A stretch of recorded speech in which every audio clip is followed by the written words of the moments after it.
Hello and good afternoon, everyone. My name is Meghdut Roy Chowdhury. I'm the Director of Global Operations at Techno India Group.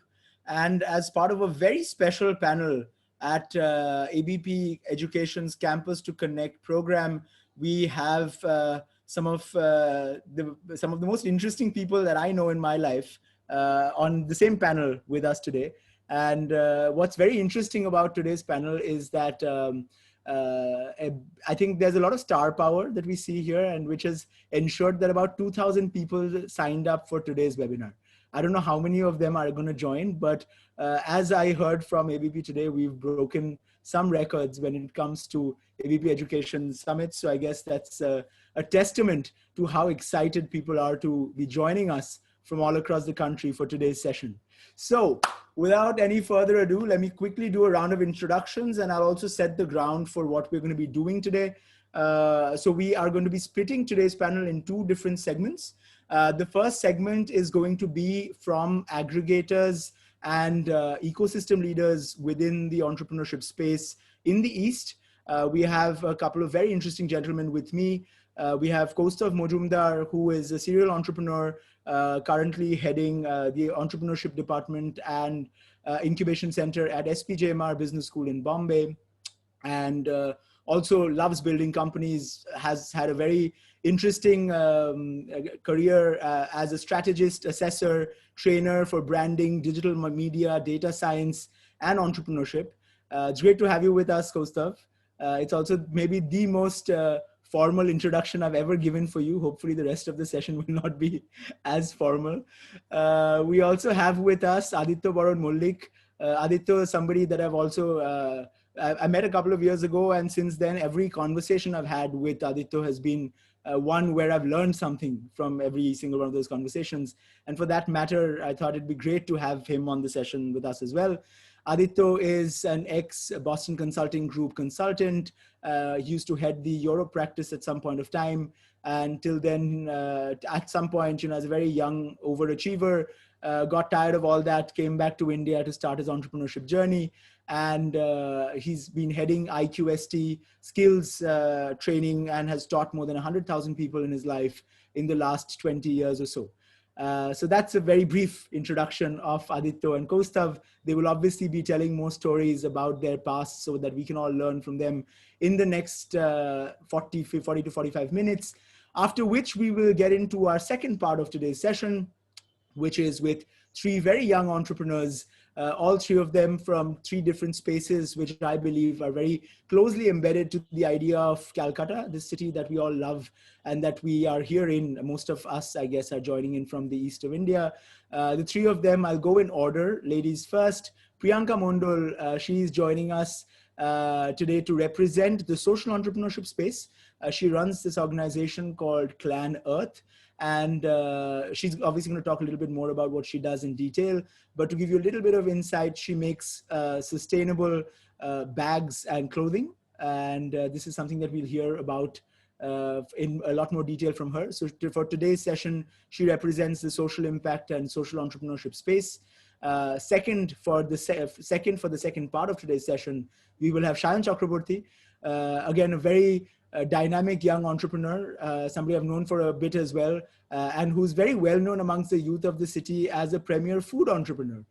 বাঙালিদের মধ্যে খাবার ছাড়া তো খুব একটা কি আর entrepreneurship করবে, পেটে যদি একটুখানি খাবার না থাকে তাহলে আর entrepreneurship কি করে হবে, আড্ডাই কি করে হবে.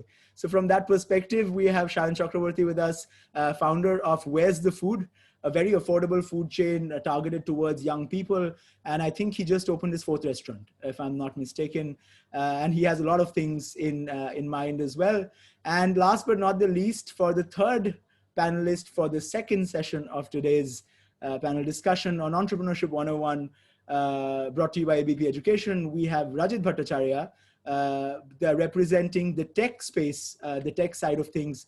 Rajit is the co-founder and CEO of Data Sutram, very interesting AI-based geolocation company.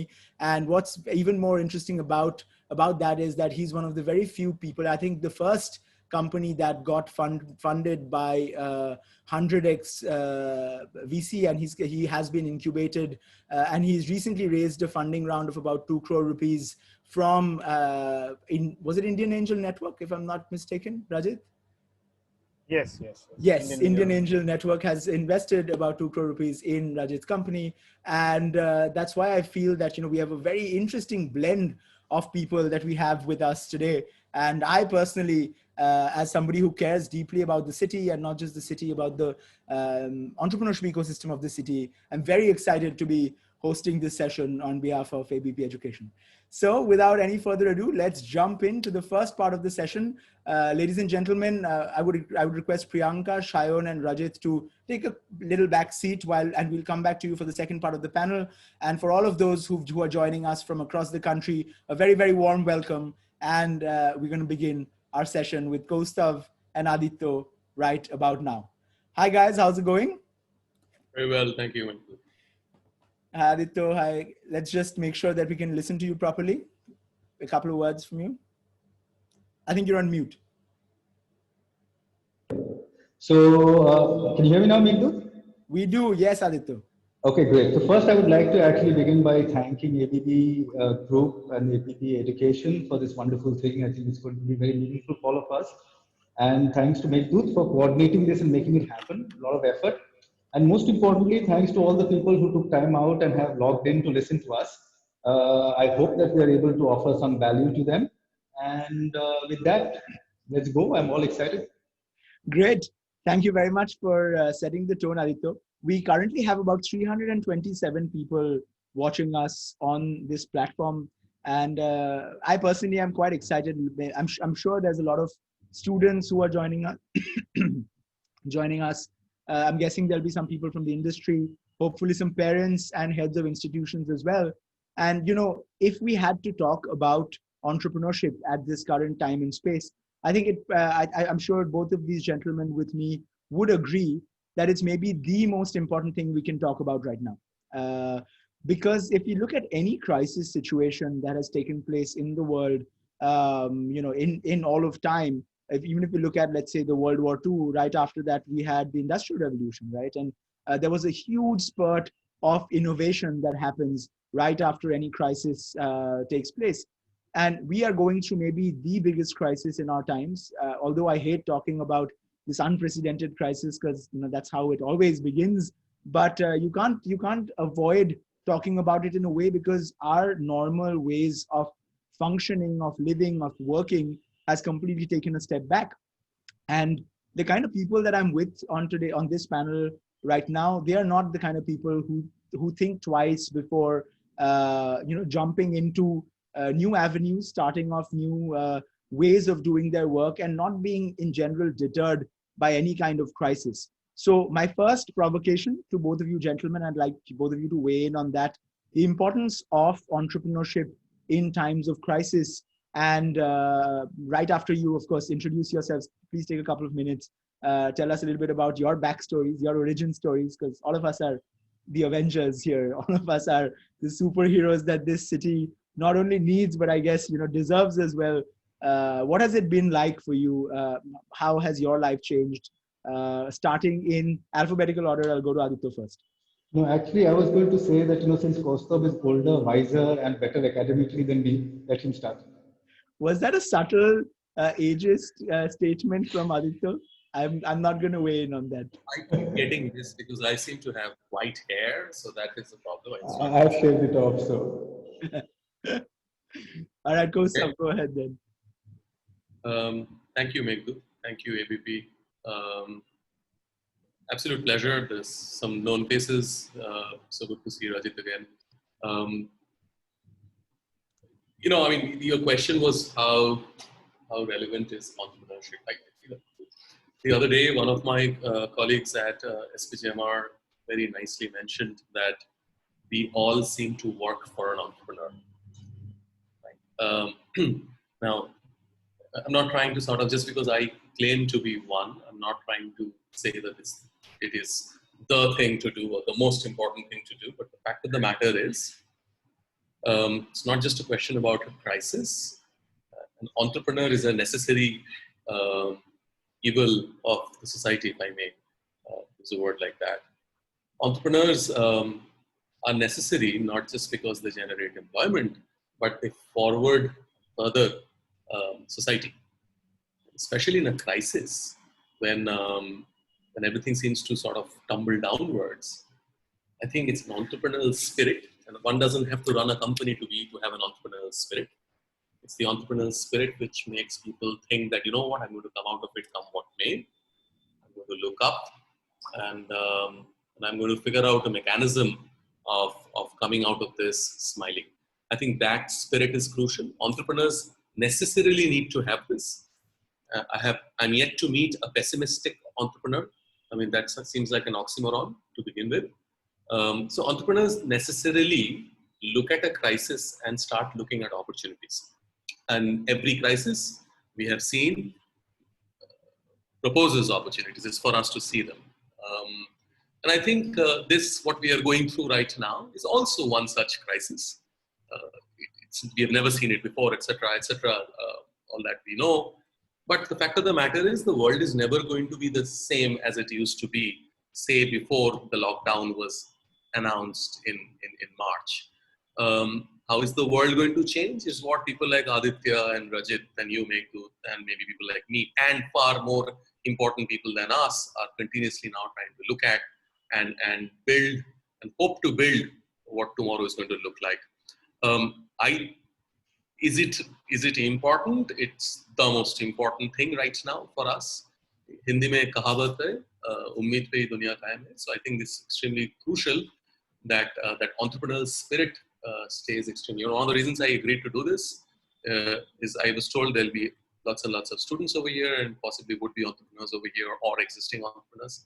I think we need to keep that spirit going on. So I like the way you said that we're Avengers. That's pretty cool. Awesome.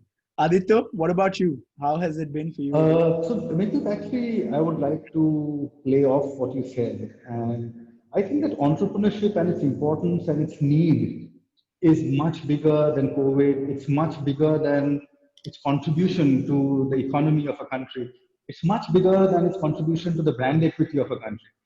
I think that let us understand it from the perspective that we have a nation which has one of the largest populations in the world. We have one of the youngest nations in the world. We have one of the fastest growing nations in the world. But what is the challenge is that we don't have jobs for everybody in our country. And in the foreseeable future, if all of us, we try to queue up for jobs, we are not going to get there.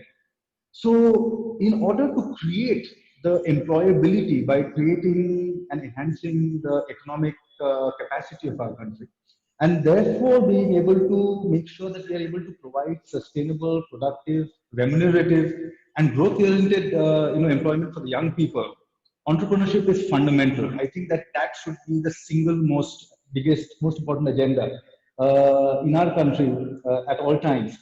But what you rightly said is that it's the time of crisis that there is a magnifying glass on the role and the importance of things like entrepreneurship, because these gaps have always existed, whether it is education, and like Kostov and you and I were discussing last week.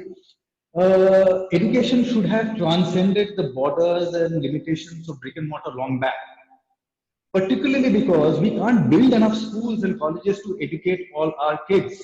Okay, so therefore it should have transcended long back. But it took a COVID to come and remind us that this was priority.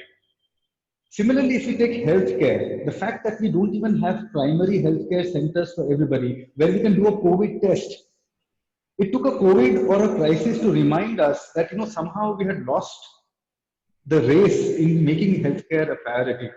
In the same note, I think that this crisis has explained to us that we have somehow lost focus on really keeping the pressure on, encouraging, motivating, and incentivizing and guiding and nurturing young people to not only go after jobs, but to take their capacities, their education, their aspirations, their courage, their energy, and basically set up entrepreneurial ventures where not only would they be able to earn a revenue, but they would be able to create a cascade of employment and livelihood.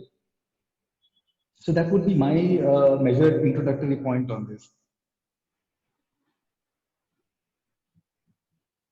Meghdut, Sorry, my bad. Turns out that I claim to be somebody who's fairly well tech enabled, but when the time comes, Murphy's Law, something that can go wrong will always go wrong. But on that note, I'm going to ask some uncomfortable questions at this point, and I think knowing the kind of people that you are, I'm sure it will not bother you very much. But we have a bunch of Bengalis. This program is happening out of the East, and it's done by ABP Education. ABP obviously being a very Bengali first, institution, which has been around for so long. And we, as Bengalis, I think there's always this this path that we look at where entrepreneurship is looked down upon, right? So, the moment you talk about entrepreneurship, about business, about creating new value, I don't know, there's this thing like, oh, he babsha korbe, as if it's really like not the most ideal thing to do at a time like this, or at any time given the circumstances. And as a young individual who's fairly well read, who has traveled enough of the world, I know that entrepreneurship is maybe one of the only ways to revive a city or a state that has, in a lot of ways, given way to mediocrity. And the reason I'm gonna again make more of an ageist comment here. Aditya and Kosta, both of you are older than me. Both of you have been around for obviously a lot longer than me. Growing up in this city, and both of you have spent considerable amount of time abroad as well. How difficult was it to get into the entrepreneurship space? And if it was difficult, tell us about some of the stories, possibly of people making fun of you, or of the negativity that you have faced in your time, in your attempts to being an entrepreneur. Do you think that, and lastly, follow-up question on that, if your kids want to be entrepreneurs going forward, what are the necessary precautions that you would take to make sure that they don't have to go through a similar kind of an experience for them on this journey? So this time we again go back to Kostav. Let's hear from you, and then we'll come back to Aditya. So Aditya and I were, I think, many months back when we met normally, if I can say that, normal circumstances. I remember discussing this with them. I hail from a very normal, ordinary, middle-class Bengali family, where entrepreneurship is frowned upon, certainly. Who gets into business is basically somebody who has not done well in studies and could not get a job. So that was the general belief that I grew up with. In the 80s, when I grew up, going abroad largely meant possibly going to jail. And import and export business was definitely synonymous with something very, very fishy. So I grew up with that. My last few years of school was in Moscow, in Russia. My father, my grandfather, there's been no entrepreneur in our family. Grandfather's a doctor, dad's an engineer. Dad went to Russia to work for an engineering organization and then went into business well in his 40s. And I saw him from an early age, and he let me work with him when I was in school. When I went for my engineering, I worked very briefly in a company, and then I thought I will become an entrepreneur. I spoke to him. He said, no. He says, that's not for you to do. That's not why you went to UK, you studied, you became an engineer, blah, blah, blah. Why would you do that? I said, you're an entrepreneur. He says, yeah, but look at me. I'm old now. So old enough was a crucial aspect. I hear that all the time from young people. Let me wait for 5-10 years. Let me become old enough. I don't know whether there's a really age bracket for entrepreneurs or not. Perhaps not. So I waited for my dad to, by then I had come back to, I was in UK for some time, came back to Russia. I waited for my dad to leave Moscow on a business tour to start my business. And I did that. So he came back after a few weeks and he asked me, why aren't you going to work today? I said, I'm working from home. See, mind you, I was working from home in 1997. So COVID did not make me do that. I did that alone. What a path breaker you are, Kostav. I am. Thank you. Dad came back and he kicked me out of the house. and he said, "This is not happening. We are not some Hindi film villain ka family where I am Kadir Khan and you are Shakti Kapoor, that you are going to take over the family business because we really have a very small business." This is exactly what he said. And my dad doesn't watch Hindi movies. It's the only time in his life he cited some Hindi actors, perhaps. And he kicked me out. That's how my entrepreneurial journey started. The first few weeks, I worked out of McDonald's in Moscow. And I got lucky. There's no question about it. But it was hard. And then when I decided to come back to India, which was 98 and 99, it was another big challenge. I came back to Calcutta. And all my circles, family, friends, etc., there are no entrepreneurs over there. There were no entrepreneurs then. And the general feeling was that zarur usko koi problem hua hoga, nishchoy kono problem hoyeche or. UK theke he got kicked out, Russia theke he got kicked out. I was in a couple of other countries. He got kicked out from everywhere. He must be like the biggest sort of, persona non grata everywhere. So he's come back to Calcutta, obviously. And he can't get a job here because his degrees are also most likely useless. So that was the way it kind of begun. Now, of course, things are different. It's very romanticized. I think it's almost cool to say I'm an entrepreneur. So I think that sort of changed a lot. But that would be me early days. That's an amazing story, Kaustav. It'll be interesting to actually pass the gun and point it towards Meghdut after I finish and hear his story also. So we'll do that. To start with, for me, getting into entrepreneurship was not particularly shocking to anybody because I had a track record of horrendous failures and even worse decision making. So, when most people, when they heard that I was going to get into entrepreneurship, it was pretty much consistent with my erratic behavior and my volatile perception. So therefore, it was not much of a hassle. Now, in terms of difficulty, I think there is nothing really different that I experienced with other entrepreneurs don't experience in India. So there are two things that I would like to say. One is the construct of India itself, within which construct we entrepreneurs do business. And two is the construct of Bengal as a Bengali myself. So I have always believed that India is probably one of the most difficult ecosystems to do entrepreneurship. Now, it is changing, of course, rapidly so, like Kaustav said, the situation a decade ago and a decade now. But there are three specific reasons why entrepreneurship is so difficult in India. The first thing is that an entrepreneur has to almost build the entire value chain. In America, you can come up with an entrepreneurial solution and plug into an existing value chain. You don't have to really worry. So, for example, if I was to get into a skill development business, I would assume that there is an academic precursor system which will give me a product who I can mold instead of having to offset for it as part of my product. Okay, so things like that. So I think that very few entrepreneurs are able to plug and play into an ecosystem. So whether it is the prior sequences in the value chain or the subsequent sequences like delivery, logistics, etc., an entrepreneur has to have a much more wider domain of innovation and development and therefore cost and risk in our country.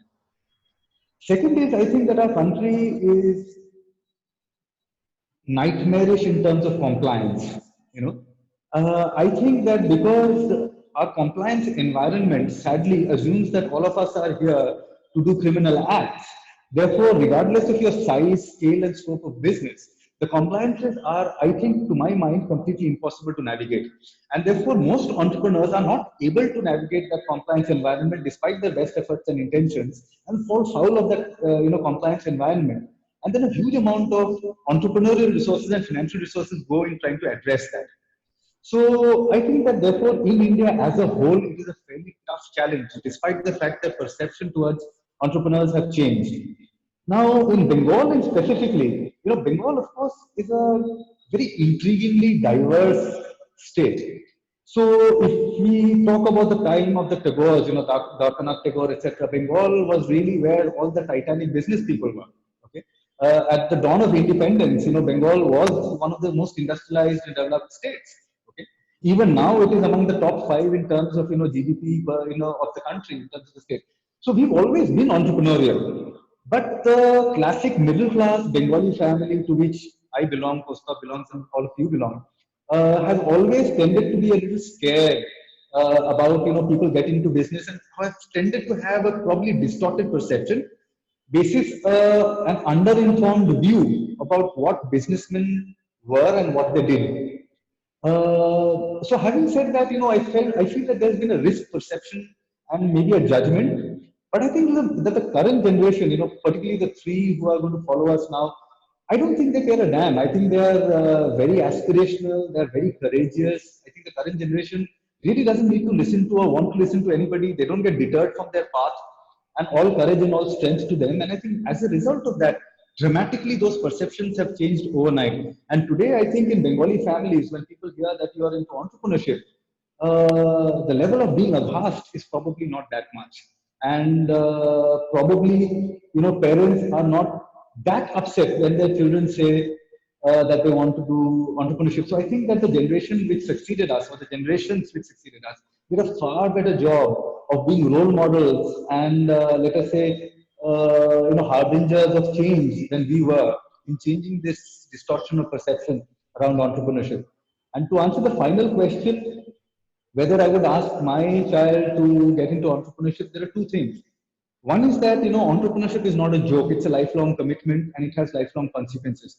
So I think that maybe the current generation has overcorrected a bit because of the successes of entrepreneurs in India and abroad, where they think that, doing entrepreneurship means that my first $1 billion is going to come by the time I'm 25. So I think that they set unrealistic financial targets for themselves. Okay? And therefore probably hurry and don't take the time to mature and master and build the networks and the resources you require to ensure entrepreneurial success and the maturity to handle teams and ecosystems. Second is that I think one huge distortion which has happened in entrepreneurship today is, it seems to me that the goal of every entrepreneur is a fundraise. How many rounds of funds I've raised, how many $1 billion my valuation is. To me, a business is whether you're making money consistently, providing a great product, you have happy customers, and you're able to provide social impact. So therefore, I would tell my child to first get ready and not take it for granted that you can be an entrepreneur. An entrepreneur needs a certain maturation and a certain, let us say, ability to navigate the system in which they are placed. And I would ask my child to have the right perspective on entrepreneurship, that why are you an entrepreneur? You are an entrepreneur to create financial dividend, social impact, and a product which is needed by society and satisfies society. If you're a great entrepreneur, you should never need to raise money. So the whole question is that, don't have the wrong benchmarks, is the other thing that I would say. So that's all from my side at this end. But before I pass it on, Meghdut, I would like to aim the same questions at you. Your father and your family, your mother after that, have been giants of the industry, one of the revival entrepreneurs, really the people who opened up the entrepreneurial pathways for people like us, who got into entrepreneurship after them. But at the same time, you are forging your own entrepreneurial path. What would be your responses to the questions that you asked?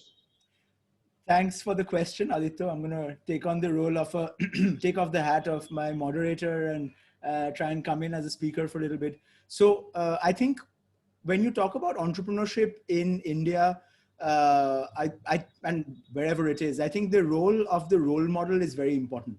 And I had that very close to home. Being Gautam Roy Chowdhury's son is in part obviously very daunting because it's big shoes to fill, but it's also a great opportunity to learn from a very young age. So from when I was a kid, I think, entrepreneurship, I don't think of it purely as something that you would just start companies or that you raise funds or whatever else that we're talking about. It's really about the mindset. It's about the mindset of being able to put yourself out there, not on a pedestal, put yourself out there and try and create value out of things in society, which currently you see them there to be problems, right? And it's something that you learn very easily or very fast when you have a good role model close to you. So I remember when I was in school, from when I was very young, of course, I've been going around with my father a lot, meeting fairly important people in society, etc. But right from the time I was in school, I was always involved in a lot of things. And I think one of those things that, the entrepreneurship mindset teaches you as well is the ability to keep an open mind to anything that's happening around you. take lessons from them and try and utilize them in your day-to-day life. So I think a good entrepreneur sees patterns in a lot of things. I think pattern recognition is a very important job of an entrepreneur. I think empathy is a very important skill to have as an entrepreneur as well, because you are not serving somebody else purely for the fact that they are paying you, they are part of your company, etc. You've built a solution where people are your customers on one side, and then every single person who's working with you, they are looking up to you. They look at you, and them plus indirectly their families are looking up to you for their meals at the end of the month and for the social recognition they get, etc. Which means you have a lot of a huge social responsibility in that space. So I think this lesson I learned fairly early on, being born into a family of entrepreneurs.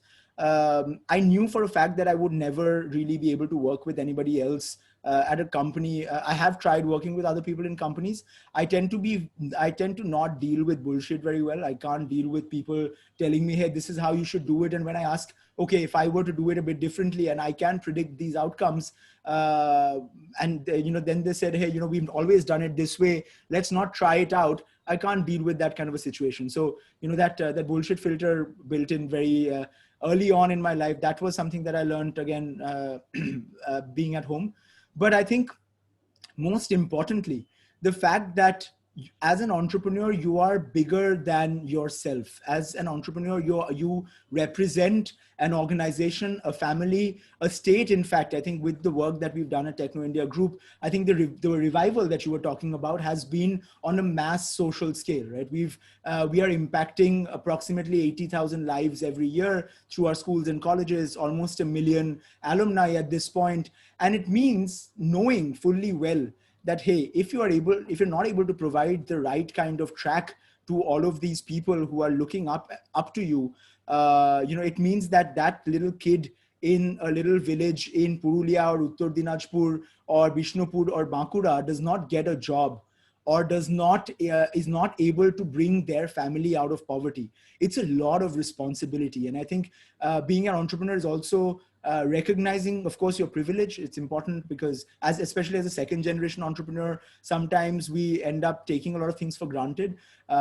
Good thing that I wasn't brought up with any kind of, any kind of ploy that, hey, you are going to be, you're going to get anything that you want in your life. It was never the case. The importance of education was drilled into me from a very young age, saying, hey, you're going to get one thing from us in the family, which is good education. Everything else, you have to figure it out on your own. And since then, I guess, which is why with this juxtaposition of various thoughts and ideologies, meeting lots of very interesting people from when I was young, traveling, getting to travel a fair bit, and of course, learning from those around me, recognizing patterns, has helped me become a better entrepreneur. I don't think I've really achieved anything in life yet, but at least I know where I want to go. I know that my passion lies with rebuilding this city that we love, that we all love so much. And I know that I have made it my life's passion and my mission to make sure that, Kolkata becomes relatable again in a way, because we all love this city. We are the reason why we're all here working out of Kolkata, although we have businesses in other parts of the world or the country as well. We always keep coming back to Kolkata because there's something very special about Kolkata. And it saddens me, it pains me that young people my age are not able to fully make the most of it, because there's not enough opportunities in the city when it comes to economic opportunities or a holistic ecosystem for entrepreneurs as much as there is in a Pune or in a Bangalore or even a Delhi or a Mumbai. So I think it's really up to us entrepreneurs to create that as well as an ecosystem. And I would like to just give one more example, I guess, at this point, of a country which had very little and did great with the entrepreneurship space in general, and that is Estonia. And I think I've spoken about this example quite a few times on aspirational entrepreneurship talks as well, because Estonia as a country Estonia is this tiny little country in the northeast of Europe, and they right below Finland. And they have been able to establish themselves as the world's first digital economy. Everything in their country is digital, right from citizenship to starting a new company to filing government documents. Everything's available online. But they did not really have a lot of natural resources. They did not have a lot of heritage of having entrepreneurship.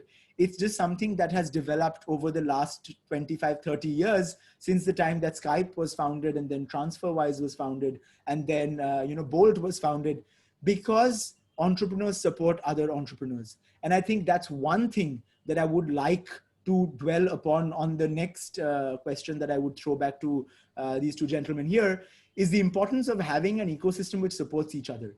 It's something that in India, yes, and especially in Bengal, we don't do very well. A local pichone laga, and trying to pull other people down in order to go up is something that as entrepreneurs we can't do.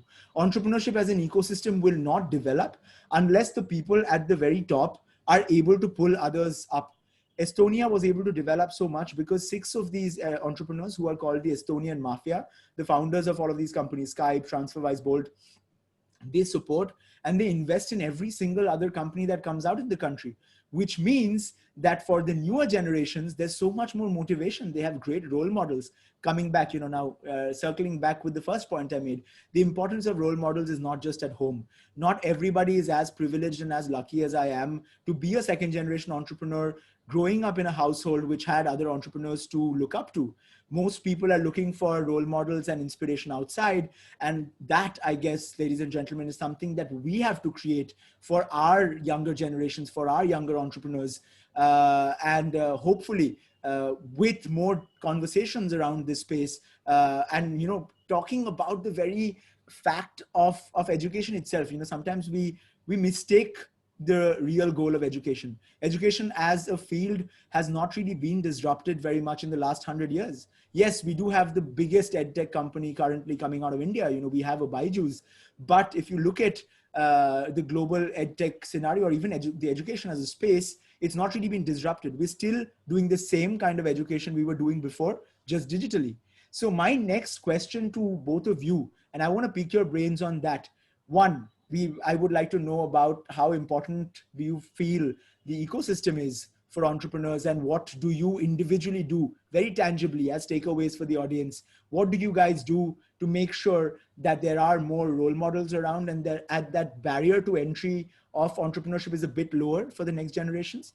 And of course, talking about the importance of entrepreneurship in schools and entrepreneurship education in schools, how can we change the age-old rhetoric that the education system is geared towards jobs, and which creates this false sense of priorities for students and for parents in the same way, and again creates more pressure, if nothing else, for education institutions to only prepare their kids for jobs rather than preparing them for the real world, which we all know is very, very different from the first job that people get. So back to you, Kostav, and hopefully I was able to shed some light on that little journey there.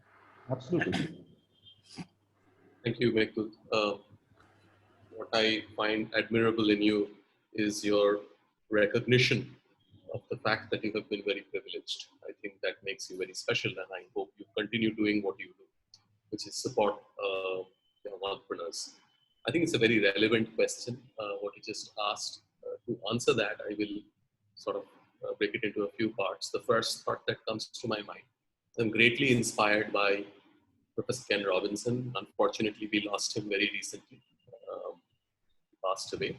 And he had a tremendous TED talk, which influenced many people like me world over. He didn't say anything really specifically new. Einstein had said that much earlier, that people are born intelligent, and then education makes them stupid, right?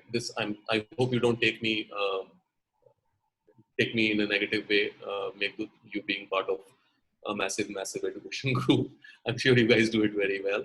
But the big challenge with education, and it's not just an Indian thing, I think it's globally, but we are definitely big contributors to this in our school and in our college, is we are continuously trying to look at de-risking everything. And that's a huge problem. Every experiment that a child does in school is not an experiment, it's pre-thought out. So you will add this milliliter with that milliliter, and you're going to then get a green colored gas. If you get an orange colored gas, then you have failed, right? And this everything has been sort of pre-planned, pre-rehearsed, pre-scripted. Our session today, for example, is not pre-rehearsed or scripted, right? If we would have done that, we possibly would have had more pleasant sounding answers to everything. But the whole objective is that entrepreneurship, you cannot predict what's going to happen in the future. When you take away the quotient of risk at a very early age, right, then you become risk averse. And that just perpetuates. It happens throughout school, then it happens throughout college, and then you want the safest most option. The safest most option at some point in time, couple of years back, पहले तक क्या था मुझे government में नौकरी चाहिए हमारे का गवर्नमेंट चाकरी करते हैं that has changed somewhat in at least the metros, but in the if you go slightly into tier 2 tier 3 tier 4 it still is prevalent, right? Then obviously you had then came I have to go and work in a large corporation, glass and concrete buildings. I will get a lot of money and I'll possibly live in debt for the rest of my life because I will be going and studying something in a college which I will never be able to afford. And that became the next best thing. Why? It's still risk-free. So it's not the child's fault. It's not the student's fault. It's just the system has been created accordingly. I keep hearing entrepreneurs asking me, I want to become an entrepreneur. I need to. Can you tell me what kind of schemes are available from the government so that I can plan my entrepreneurship? That doesn't sound right to me. You cannot plan your entrepreneurial journey because there's a scheme available somewhere. Right? That does not make any sense to me. You cannot start a business because there is a loan available for cheap somewhere. Right? I keep hearing people telling me, how am I going to start? Who's going to support me? You cannot start an entrepreneurial journey thinking somebody will support you. I recognize your question about ecosystem. And I completely wholeheartedly agree with that. Right? And Aditya mentioned that as well. There's a fundamental difference between how the Silicon Valley works and us is because there is an existing system. You can just go and plug in over there. It doesn't exist. That's no reason for not doing entrepreneurship. Right? And just because an ecosystem will exist does not mean that you will become an entrepreneur. So the point is it needs to come from within yourself to feel that it's okay to fail. See, we have also become extremely sensitive to failing. If you look at every entrepreneurial story around you, it is obnoxiously tilted towards monetary success, right? As if there are no entrepreneurs besides the unicorns in this country. It does not make any sense to me. Chawala tau to entrepreneur, right? So if you look at what EDI is saying by 2025, 20 to 25% of youth of India will be entrepreneurs some way or the other. They are going to become, for example, freelancers. The entire gig economy is challenging the entire entrepreneurial base. Entrepreneurship does not mean that you need to have 100 crore or 1,000 crore company with 1,000 people working for you. You could be a one man or a one woman office and you may serve anywhere in the world. That's what internet has done for you. So it doesn't matter now whether you're in Calcutta. It does not matter whether you're in San Francisco because your ecosystem can be anywhere. Yes, we have a problem. Opening a company is a problem. Opening a bank account is a problem. And these are terrible things. It's improving. I don't know when they will improve. The fact it is to come from within that I have to start. And it's okay if I fail. There's this expression. I have played cricket a lot of significant part of my life. We used to believe something very, very wholeheartedly. That if you feel you're going to get out, you will surely get out. Right? There is no other thing that will happen. If you cannot feel that it's okay, I'm going to get out, but I'm still going to do on my bit, you won't be able to do it. So it's okay to fail. That's one big thing that we need to tell our children. It's all right if you have not done well. It's okay if your business has gone down under. My first business when I came back to India grew very rapidly and fell even more rapidly because I could not read a balance sheet. Right? And I could not. I grew extremely fast and I fell very fast because I never recognized I had no real experience or knowledge or any kind of wisdom. And I did not surround myself with the kind of people I should have surrounded. It's not my people's problem. It's my problem. Right? The fact of the matter is we need to accept that failure is okay. It's part of life. I'm deeply attracted to entrepreneurs who have failed. I think there's a lot of lessons to be learned from them. Now, regarding ecosystem, I think that ecosystem is getting built. The fact that somebody like Aditya comes back to Calcutta maybe to a certain degree, people like me coming back. And there are so many other examples which are slowly happening. Question is, why are they coming back? I don't know. Yes, it is sad that youngsters are also leaving at a rapid pace. The fact that people are also coming back means Calcutta offers something which possibly a Paris or a London or a San Francisco does not offer, or at least we feel it does not offer. For me, it's definitely important. I've lived in big cities, but it's important that I live in Calcutta. I'm very clear. So I think that ecosystem is going to get built as and when you have good people over here. But I repeat, internet makes you everywhere, be everywhere. So you don't have to look at yourself thinking who's doing what around you. It does not matter. Tomorrow you will have 5G.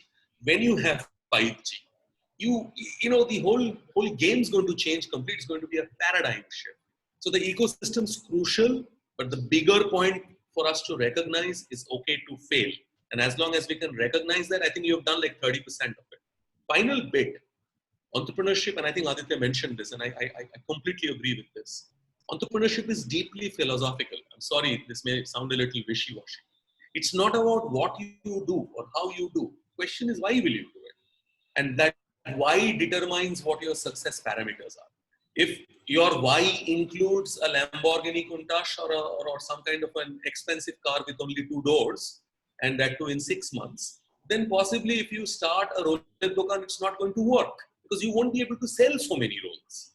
Right? So the point is you need to have right expectations about who you are and what is it that you are doing and why. And that why is crucial. If the why is not there, then the how and the what cannot happen. And then comes all the expectation mismatches, right? So I think it's deeply philosophical. And how do you get this philosophy? How did I get this? I haven't. I still make mistakes all the time. But I think one big way is to surround yourself with people, and not necessarily people older than you. I do a lot of work in EdTech. I agree, Byju's is a very exciting company, but everything seems to be. I looked at a pitch today morning. It looked exactly like what people are doing and everybody throws in a little bit of AI and ML and IoT and everything now. It's extremely annoying. But the point is, it looked exactly like what others are doing. Now the point, I think tomorrow you need to surround yourself with people who can contribute to you, and it's got nothing to do with white hair. If I am going to be in the EdTech space, that's what we came to this conclusion. I'm going to sell this for the socially underprivileged, socioeconomic one strata I'm going to serve. I don't belong there. My children do not go to schools like that, and they study nowadays at their home using an iPad. So, that means I need to now surround myself for this particular project with people who have the relevant background to actually guide and aid me.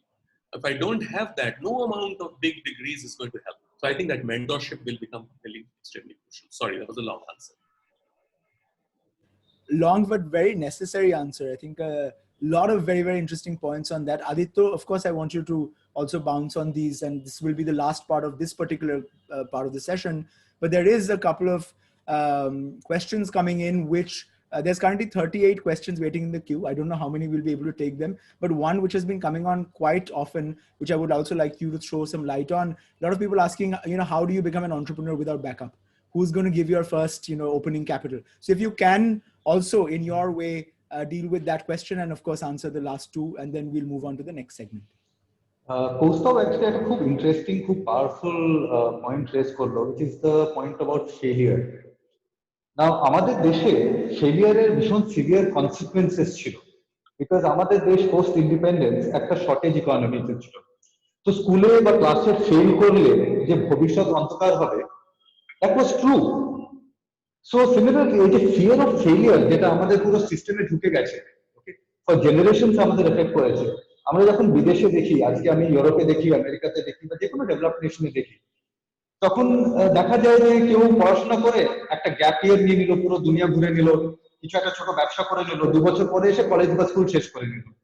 কেউ ইংরেজি নিয়ে পড়াশোনা। Keep it a bit more in English. I'm getting a couple of I think there were a bunch of people who do not speak Bangla at all. Okay. Maybe so what I was saying is that, a little bit of Bangla is good, but a bit more so basically what I'm trying to explain is that, there is a reason why there is a fear of failure in our country, because failure has real earth-shattering consequences for most people in our country, right? Unlike America or Europe or developed nations, where you can stop at any time, do something else, get back, okay, or go down one path and then come back. Or, let us say entering into a certain career is not so debilitatingly difficult. Everybody has at least a small chance of getting into a good engineering college or a good law college or a good art college or whatever they want to do. In India, we still have a shortage economy where 100 people are fighting for maybe one something, right? So the first thing about entrepreneurship is that entrepreneurship is one of the very few rare things which go against the grain of this argument. So for all the young people or not so young people, failed entrepreneur is a brilliant thing on your resume at any stage. You go out of college and you do something and maybe it didn't work out. But then when you go and apply to a job for a job in a reputed company and you tell them, I did XYZ in college or school. And then I spent 2 years, 3 years of my life trying to build a business, but I failed. Trust me, you will be treated like a gold-plated resource by this organization. Because see, companies also need entrepreneurs. Companies need entrepreneurs to drive them forward. Companies need what Kostov and Meghdut have spoken about before. They need the entrepreneurial spirit. Now, if you can demonstrate that entrepreneurial spirit, then entrepreneurship is this one domain where failure adds to your value. So I think that you should be very brave and you should really grab any opportunity that you can to do entrepreneurship. Now coming to the question of risk mitigation. See, there is no real risk mitigation at all. I mean, let's take COVID as an example. You can wash your hands as much as you want, you can social distance as much as you want, you can wear masks as much as you want, and you must and should do all these things for you and for the rest of the society and the family's safety. But that does not guarantee you will not get COVID. Similarly, just because you do everything right, there is no guarantee that you will succeed in entrepreneurship, right? So the whole question is that if you feel that only when there is an answer to all my questions and only when all the risks are mitigated, that's when I will start entrepreneurship. Then there is no chance of you starting anything at all, because risk is equivalent to reward. Higher reward means higher risk. So therefore the question is, if you want to do something, experience something as beautiful, as brilliant, as satisfying as entrepreneurship, then you have to have a mind and a stomach for risk. There is no going away from it. Now the second part is about resources. I have a very strong opinion about it. Despite being, I think, one of the first few entrepreneurs who went and raised foreign capital for certain kinds of things, I have now raised money from around the world, from the government. 10 years after I started entrepreneurship, my opinion is completely different. That unless there is a very specific reason why you raise money, I feel that most entrepreneurs should try not to raise money.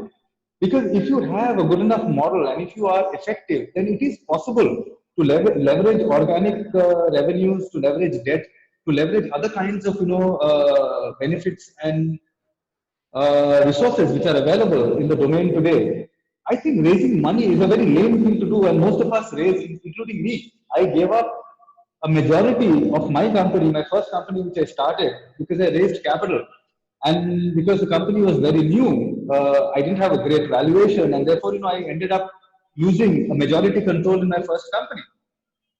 So the point is that I don't think you should be so fixated about risk. If you don't have a stomach for risk, then I don't really know, what you can do. There is risk in everything. Tomorrow you join a job, you might not like it, you might not grow in it. So there is nothing in life which does not have risk. So I think your ability to tolerate and manage risk productively, to use it as a resource to help you think better, think clearer, and be more effective and efficient with your resources, including time and money, then you have a problem anyway. Second is that all of us, everybody starts by bootstrapping. By whatever little money we have, we can convince our friends, families, and fools to help us with. There is no real second way. And if you are not able to put your skin in the game, your money in the game, and do something tangible, no outsider is going to put money for you, because you can take a risk with yourself and then prove to others that you are a risk worth taking, and this is the result. So I don't think it is reasonable for anybody to think that you can start a business and pilot a business with somebody else's money. I mean, it theoretically doesn't work out like that. So that's my limited point of view on this, Meghdut. Thank you so much, Aditya, for weighing in on this. And I, for one, I'm really, really glad that we decided to have this conversation. And a lot of times, people talk about লোকজন বাজে বকছে কেন, হ্যাঁ এত webinar করে কি হবে? What is the point of people, weighing in on issues? দুটো YouTube video দেখলেই হয়ে যায়. You could have, gone and written to somebody on LinkedIn. Yes, but where else at a time when we're all restricted to our homes and there's not much to do? At a time like this, I do a lot of webinars. I do this approximately 5 times a week at minimum. And it's very rare that there are so many takeaways that I've gotten out of a conversation. Can I just interrupt a minute? Yes, Aditya Balo, yes. I would like, with your permission, to direct this question to you also, because I think that there is an insight which people will benefit from you. Because let's say between Kostav, you and me, you are a second generation entrepreneur, right? So there might be an assumption that, you had the platinum spoon in your mouth, because the biggest problem, according to public perception, which I do not agree, is that maybe you had greater access to financial resource if you wanted to do entrepreneurship. But and I know that, financial resource is the least important challenge, right? So would you like to weigh in on that from your point of view and your experience in life?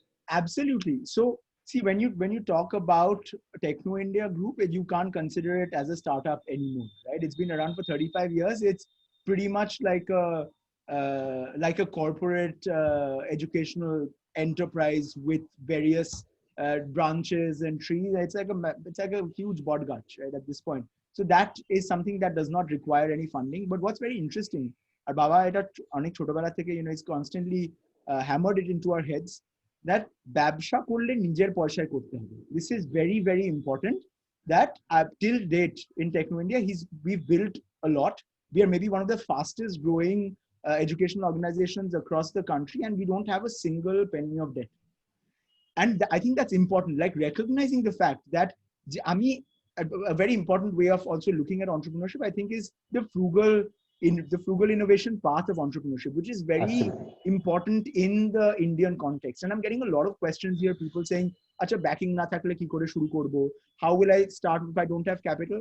Let me tell you that in a country like India, you are not here to think, we do not have the liberty or the privilege of looking at things from the perspective where we already have the resources.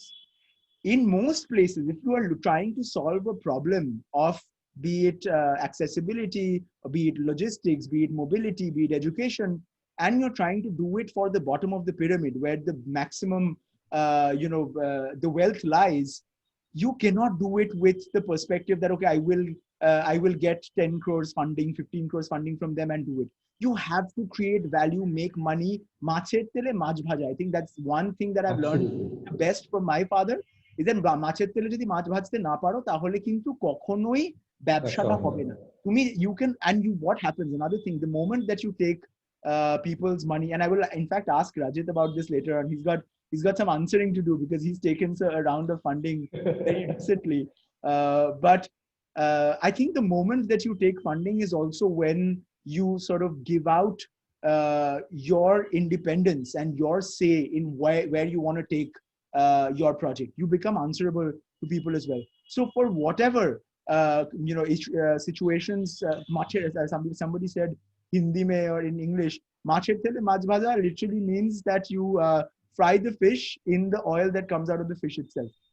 And to illustrate on that as an example, we never build a 10-story building without filling up every single story one at a time. So the way that we've always functioned, and even with my current institutions, it has to be lean, where even if it means that, okay, I am predicting I will have 40 students in this new program that I'm starting, I will create one classroom, or maybe even not even start one classroom, borrow one classroom from somebody else, start the program, and with the amount of money that you generate from it, then you create the resources one after the other. Do not build a palace and without predicting that you will actually be able to fill it in or not. It's even more true right now. Businesses are going out. Companies are going out of business day in and day out. 10, 12, 15 companies we personally know are going out of business, and all of those who have been over leveraged. They've put in so much money into building their physical assets. Right now, they're not relevant anymore. You can have a great asset, but you can't enter that space. And so currently, for all the organizations that I have founded or I'm taking forward, it's become part of our ethos that we start off on a very, very, not on a small scale. I'm never saying that you dream lower, but have realistic expectations and start off in a way which you can leverage, have a small space, build a successful product or service, test it enough number of times. And when it's out in the market, once it shows that there is benefit to it, then build on your teams. In fact, Aditya, to add on to that, and I think this will be the last thing we talk about before going to the next part of the session, I think another thing I really, really believe is even more important than the capital, I think, is your team. And if you do not have a team that you can bank on your deathbed, I build teams in a way that I know if tomorrow I'm not there for 365 days, my organization should not face any issues operationally. It should be built in a way that tomorrow, if irrespective of whether the leader of the organization or the person or the entrepreneur is not there, maybe it won't go to the same level, but that those safety nets are to be built in, and your team will make sure that they are able to pull you out of any kind of uncertain situations. So even when it comes to investing in startups, even when it comes to investing in ideas, even more than the idea or anything, I always look at teams, because I think a good team, a team that understands each other, that is complementary in skills to each other, goes a lot beyond the propensity to generate money from the drop of a hat, or in a lot of cases even the idea itself, because a good team can make any idea work. A bad team cannot make even the best idea in the world work. So for me, that's a very core belief that I have. And let's also understand one thing before I move ahead. A lot of people asked about capital. I don't think I'm a very successful entrepreneur yet, but I definitely do think my father is. And let me also say that my father came from absolutely nothing. He started off in he's from Khulna, he's from Bangladesh, moved to India in 71, started teaching kids in his garage. He's basically the first person in his entire family on 14 generations to ever get a job in a corporate, which was telco. And he worked there for one day and he said, I can't do this. I can't work for somebody else. And he took the biggest gamble he didn't have any funding. He did not have any investors or VCs or anybody sitting to invest in his idea. He knew that tomorrow a massive industrial revolution was coming. The fourth industrial revolution was coming, and computer education was going to be very important for it. He saw a need in the market and he acted upon it. Even if it meant teaching kids in his garage computer education without even owning a computer at that point, but utilizing human resource in that way. And then in the second step of his journey, which I find very interesting and inspirational, he wanted to start computer training centers, but he could not afford the space. He did not have spaces and computers. But he saw that most of these governmental institutions actually had their computer centers, but they didn't have anybody to run them. Governments were paying money to bring in computers, but they didn't know what to do with them. So what he did was he went to those institutions and said, hey, you have your PhD faculty, you have your staff members, your masters, your highly educated faculty, give them to me for a couple of months. I will teach them computers so that they can finally teach them, and I'll run your computer center. So to everyone who says that resource constrained economies, how do you build an organization in a resource constrained economy? I did my entire master's thesis on this. And I think when it comes to mass innovation, nothing works better than resource constrained economies. Even if you look at the way that Amul grew, the way that Techno India Group grew, the way that any of these other organizations which are either employing thousands or hundreds of thousands of people and impacting so many lives, nobody's sitting there and thinking about আমার কাছে তো পয়সা নেই আমি শুরু করব কি করে সেটা হলে today Techno India Group would not have existed. Today most of the organizations that exist in its current shape or form would not have existed. And I believe that that's the true mettle of that entrepreneur, where you are able to create value from absolute nothing, purely based on your determination, your grit, your perseverance, and a fantastic idea that will change the world tomorrow. So hope that answers your question, Aditya. It has been an absolute pleasure having this conversation with both of you. And with that, I would like to go into the second part of today's program, I'd like to call upon three very young, dashing, charismatic entrepreneurs who are going to be taking forward this field of entrepreneurship for tomorrow. And I'm, for one, very, very curious to listen to them. Here, we're going to have almost a Shark Tank kind of a situation. We'll have the speakers talk. And then if we have any questions, we will ask them. And we will see what kind of conversations that results in. So without any further ado, first up, we have with us Priyanka Mandal, CEO and founder of Clan Earth. If you could please come and share your story and tell us a little bit about what you do, and tell us about what the dreams that you have are for the social entrepreneurship space, because you are representing that for today's webinar, and your message to the audience for today. Priyanka, Yes. stage is yours. Thank you, Meghdut, so much. And first of all, I'd like to say that this was like a really honest, very strong and inspiring talk even for myself. I am starting my entrepreneurship journey, and this was like extremely exciting, so honest. So I'd like to thank all three of you for that. And thank you everybody for joining. My name is Priyanka Mandal, and I'm the co-founder of a company called Clan Earth, which is actually changing how India carries. So we manufacture carry accessories like backpacks, bags, pouches, wallets out of sustainable, innovative fabrics such as cork. So that's exactly what we do. And we work with local experienced artisans and tailors here, right here in Kolkata.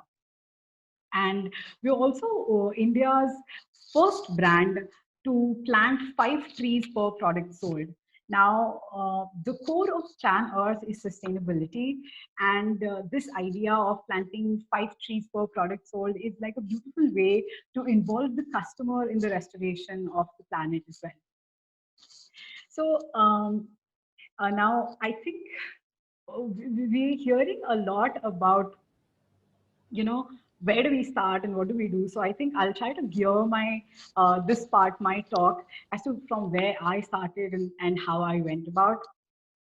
So I was actually I was an engineer. I passed out of college and I did join a company, and I worked for 6 years with Nomura and HSBC as business analyst. And so that's not where my entrepreneurship journey started, really. It started in a parallel world where I was volunteering in college.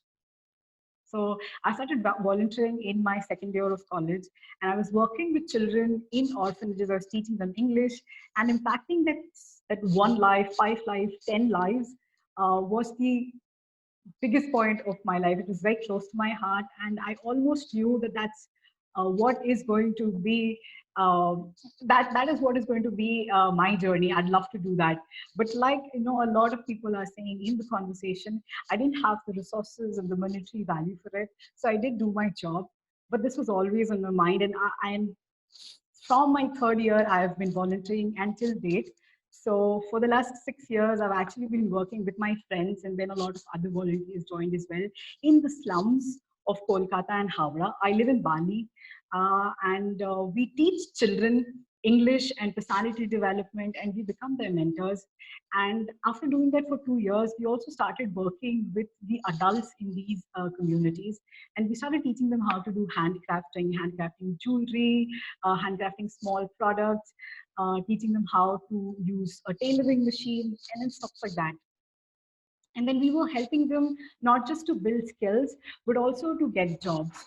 So that was how I was impacting lives, and that was what was very extremely motivating for me, much more than my corporate job.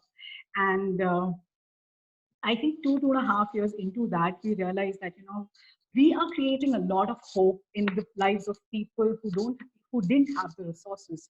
They are now excited, they know the skills, they want to do something, but there weren't enough jobs. And that's where pretty much Clan Earth was born. It was born as a platform to be given to these people, where people from these communities can join in any roles. So I'll tell you one interesting thing about Clan Earth is that we just don't have tailors in our company from the communities, but we have models. We have a campaign called Models of Clan Earth, and we actually work with young boys and girls, young adults in the community to model our bags. So we shoot like, you know, how they did in Gully Boy, and we make it, I mean, we let the people know the lives of these people, where they live, what they do through these modeling. And that received a lot of love from people, the campaign, the entire campaign models of Clan Art. And in fact, Clanart is a fairly new company. I and my co-founder, Brutin Dishash, we started it this year in January, and we were immediately hit by the pandemic. And it is true that this pandemic has been devastating for a lot of companies, but we started small, and we received a lot of love from people for our bags, for our wallets, for the innovation that we are bringing, and for our brand and our values, for planting the trees. In fact, right now, I mean, 8 months down this year from where we started, we've actually planted more than 1,000 trees. And like that has been the strength of what we started to do. Like we always said, between me and my co-founder Brotin, that sustainability is at the core of this company. And we have social sustainability and environmental sustainability. And people in India are really adopting that and really loving the company. So that's been very inspiring for us. And I think talking about the kind of support, the ecosystem support that a startup receives. So like I was mentioning, I do not have any business background. In fact, nobody in my khandan, like Gushti, has done any business, and Brotin does not have a business background as well. But we started with our own money, with what we had earned in the last 5 to 6 years. And then we got an early support in terms of an incubation program called V-Hub. It's based out of Hyderabad, and it's actually India's first incubation program, state-led incubation program. And we are in that cohort. This is the second cohort, and we are part of it. And we've been receiving some mentorship, some guidance through it. So we're really excited about that. And yeah, so that's pretty much it.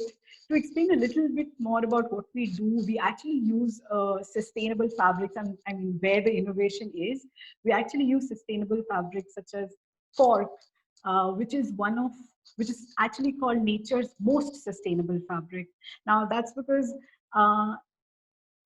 it's not, no crop or tree is cut down to harvest cork.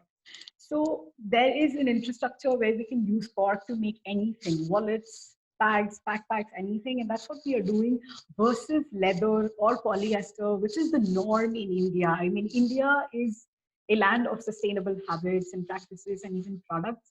But very ironically, the carry industry has a very negative impact on the planet in terms of using polyester, in terms of using leather.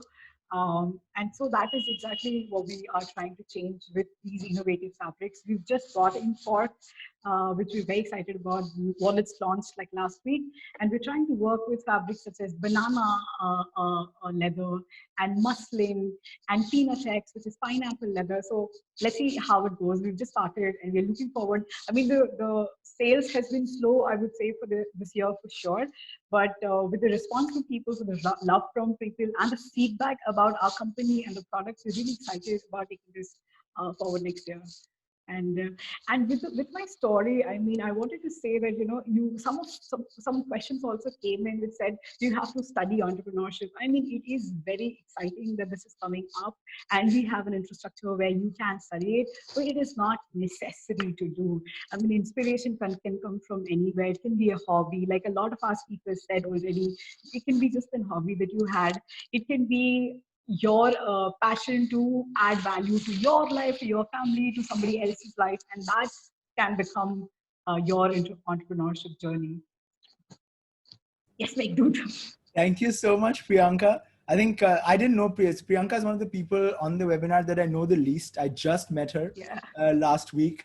And I think I'm glad that, you know, we decided to call you in for this entrepreneurship webinar, not only because I think you have a very bright and charismatic smile, which automatically, I think, should inspire a lot Thank of you. people to get into the field. And you're genuinely passionate about the product and the work that you do. But I also think as role models, and we keep talking about this through and through, I think importance of role models in today's entrepreneurial journeys are very important. যেটা বলে না বাংলায় ঝামা ঘষে দেওয়া, I think for everyone who was saying you have to study entrepreneurship, you need capital to start, etc. তুই সবার মুখে ঝামা ঘষে দিয়েছিস, which has been great. And No, I think I really hope that it's inspirational that, anybody can do it. And we actually did plan about it, where the money is coming from. So we are small and we expect that as we grow, that we would be getting the funding and all that. But we wanted to start from wherever we were with whatever we could. And this was very difficult to start small, especially with manufacturing. I mean, it's not a tech something that we are doing to source things that can make these sustainable fabrics, which maybe one company in the entire world does. I mean, it takes a lot of tenacity, but you can do it. It's not impossible to do, and you can do it at a scale that you are able to do. And then if you get the feedback from people, from real life people who are buying your things, who are using your services, then you already have the motivation to maybe go out to investors, to talk to more people, to talk to your relatives, and get the money in place to do even more. So yeah, I just wanted to engrave that with my story. I think all of us from the ecosystem here are a bit like kothay chile guru, kothay chile. This time, representation really matters in entrepreneurship, and we really have a lack of strong female, young, dynamic entrepreneurs like yourself, changing the narrative for entrepreneurs themselves. So I'm really glad that you came and shared your story with us. And now I'd like to request Kaustav or Aditya to maybe, if they have a question for you or a comment or whatever. Sure. By the way, for those who are asking, the name of her company is Clan Earth. Priyanka Mandal, the name of her company is Clan Earth. And Priyanka, you can maybe put in the link of your company in the chat box so people can refer to that for your products. Over to you, Kaustav. Kaustav, can I go first? Oh, Aditya wants to go first. Yeah, so first, Priyanka, I think to resonate with what Meghdut said, superbly inspirational stuff. There is a need for bright, young, particularly women entrepreneurs in our ecosystem, because I think, that cascade is just about starting up in this cycle. And in everywhere we go, we tend to see less women entrepreneurs than we would like to see, or the economy needs or deserves. So one, absolute kudos to you. Second is that I think it's a phenomenal idea, to take a very differential approach and try and link it towards converting, transforming, and probably enhancing an already established kind of a product line and getting people to be more conscious. So I have only two things to say to you. Fantastic, well done, all the best. And the second thing is that I would be very happy to connect with you separately on a lot of other, sustainability projects that we are doing with various kinds of materials, where we are trying to create community level, grassroots level employments and livelihoods by helping these communities work with the resources that they have. And like you said, in India, the plethora and the variety and the magnitude of natural resources is unbelievable, right? So we have gold line homes and we ask the paisa kotha theke pabo, the resource kotha theke pabo. Resource amader baditei ache. Resource মানে ইন্ডিয়ার কোনো জায়গা নেই যেখানে resource নেই যেটা utilise করা যায় না, and India's history is replete with such examples, where we've used our own resources. So I would love to have a chat with you some other time, connect and see whether we can make use of your ability and your experience and your insights in helping us drive community level, grassroots level entrepreneurship using local resources. So very impressed, all the best, fantastic work. Thank you so much, Aditya. And I absolutely agree with you, at least in the textile fabric space. I mean, when I started out to just source my fabric, I've understood that all the polyester that is used in our bags is actually sourced from China, while a lot of the innovative fabrics we could get here itself, right? Like ikat or jute. And the idea is to make beautiful products that people love, but make them out of these sustainable fabrics and materials which have the least harmful impact or maybe a positive impact on the planet. And I'd love to connect to work on more on grassroots levels for sure. Thank you so much. I think my work here is done as an aggregator of the ecosystem. Connecting Yes, people who end up that's working beautiful. together is maybe the most satisfying thing about all of it. Kaustav, a couple of quick words from you, and then we move on to our next speaker. I'm just going to read two lines, which I was stalking Priyanka when she was talking. I was stalking her on a LinkedIn profile. Okay. I have shaped this organization with my core values and beliefs and all the experiences I've had working against poverty. I wish and plan to make it an organization which will not just impact large number of people, but in the deepest, most liberating ways. You know, the thought that comes to my mind is poverty is not new, right? Poverty has been around for a long time. For all you know, as Steven Pinker says, poverty is reducing every day, but it's not reducing at a pace that it needs to.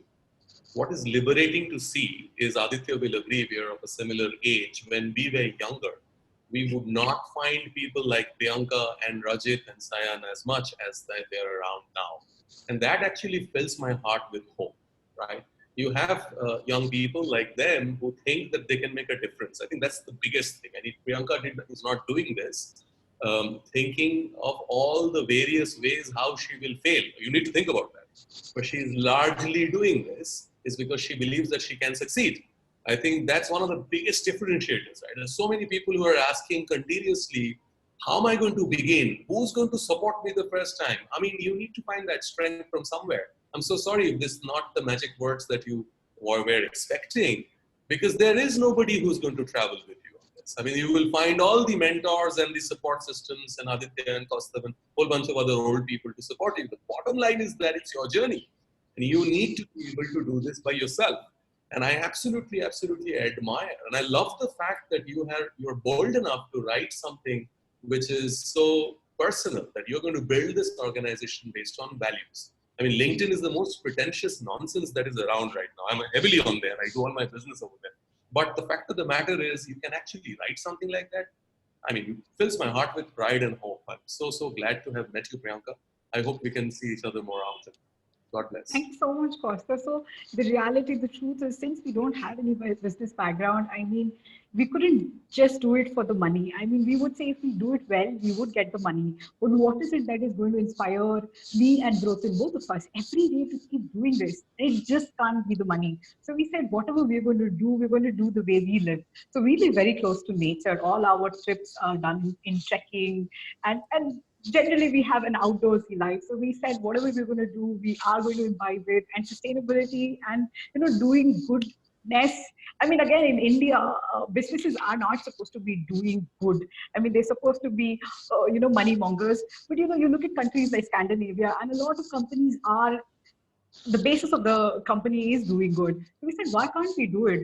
Why can't we plant that 5 trees with the money that we're making? And the beautiful part is that India is ready to do so. Whoever says that it is not, I mean, it is ready to do so, and it is very accepting and very encouraging, which is why a company like Planet could grow from. I mean, we didn't have any platform. Like Meghdut said, I don't have any access to these things. I'm like an outsider to the industry, even in Kolkata.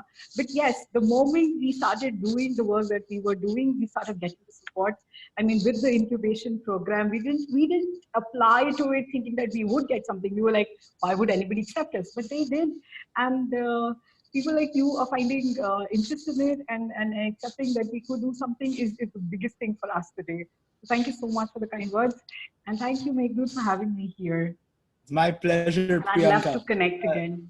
Yes, Yeah. of course. We will make sure that we have a round of discussions offline as well. We have 2 hours in total today, but I think the kind of energy that we have on this platform, it would take 2 days to get all of the insights from everyone, and we'd still have a lot more to dream of.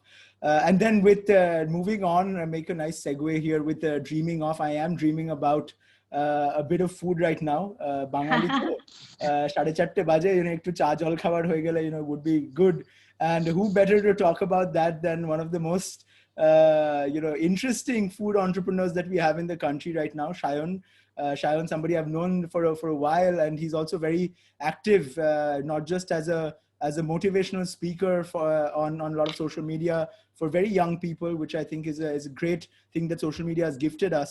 And he's also been part of this show on MTV called MTV Dropout, where they were working with a lot of young entrepreneurs. But Shayan, boss, you have a lot of stuff to catch up on, because Priyanka killed it. Her last session, I hope you have a solid pitch right after that. So floor is all yours, and waiting to hear from you on your journey, on your future, and where you stand right now. Over to you, Shayan. First of all, I'll just ask that, am I audible or not? Am I getting correctly to every one of you? It's all good, Shayan. Go ahead.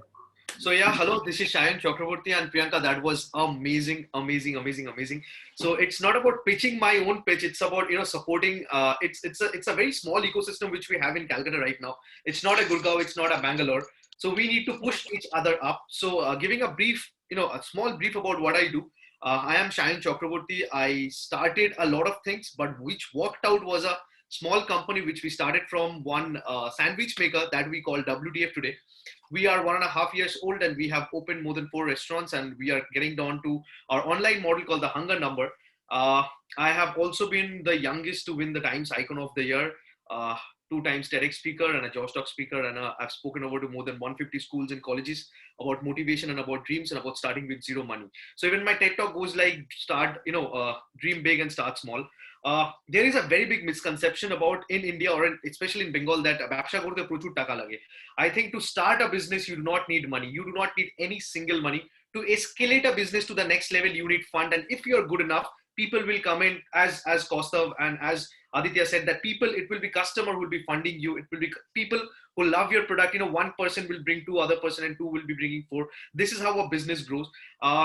As again, it's such an insightful session which we had for the last 1 hour 45 minutes, and it's so beautiful to catch 2 stalwarts like Kaustav and Aditya, and of course hearing Meghdut speak about the stories that I've heard from him, like a fairy tale sitting across him about Gautam sir, and it is truly a fairy tale for everyone who calls their VCs angel, not their girlfriends. So that is kind of a thing that when I was hearing this Techno India story for the first time, it made me pumped up with a lot of enthusiasm, that if a man in a small garage can start off with zero thing, I think, and this question which Meghdut faces really often about the background he comes from, I get to hear it more often too. But we lead the logistics sector in Eastern India. We do business in more than 18 countries in the world in logistics. But I chose not to join my dad, and being a non-commerce guy, being a non-hospitality guy, I thought that there is a problem that needs to be solved, and I tried to solve it, and it was Kolkata who gave me back. The entire thing started off when I was in first year of college, and people say that, I was reading a lot of questions where people were saying about failures. People how to deal with failures. First of all, don't even try to deal with failures, because it is not opposite to success. It is just what comes before success. So, I have failed more than the number of times that you have even tried. In 2015, I started with something, each failure has taught me something, where the first startup that didn't work out taught me about the role of co-founders, or the team, which Meghdut was telling, the team, the co-founders, the value of a team that actually builds a company from zero and escalated to $1 million. The second startup actually made me feel, if you are ahead of time or if you're behind time, you won't be accepted.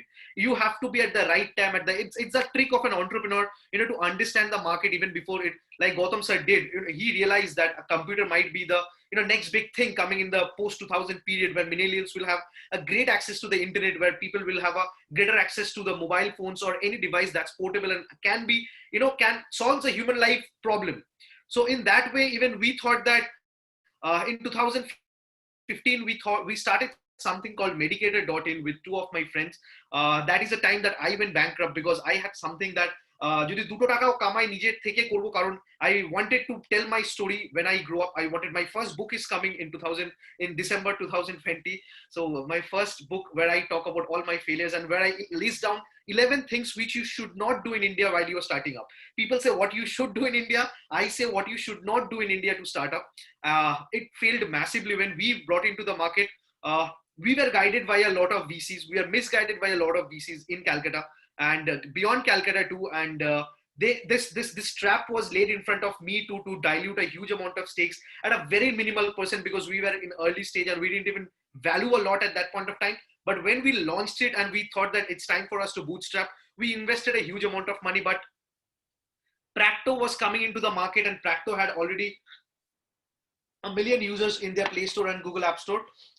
We thought that, and we just had 2 downloads. If you talk about failures, my first business, which is Medicated.in, which aimed to deliver medicines and book hospital beds. In fact, the idea which I presented in MTV Dropout Private Limited, why I dropped out, just had 2 logins. I'm in still touch with 2 of them. They're both based in Hyderabad. I still talk to them because that is my starting line of what I called failure. That is where those are the nights I will never forget. I have cried more number of nights that I have slept in 2015 and 16. And then we started something called yessurf.com, where we aim to, create a 5-star environment at your place. Childish, immature decisions while seeing TV shows and Shark Tanks and getting too inspired from Wolf of Wall Street. This emotional, upheavals will hit you, and you would learn from that. You do not stick to that. You learn from that.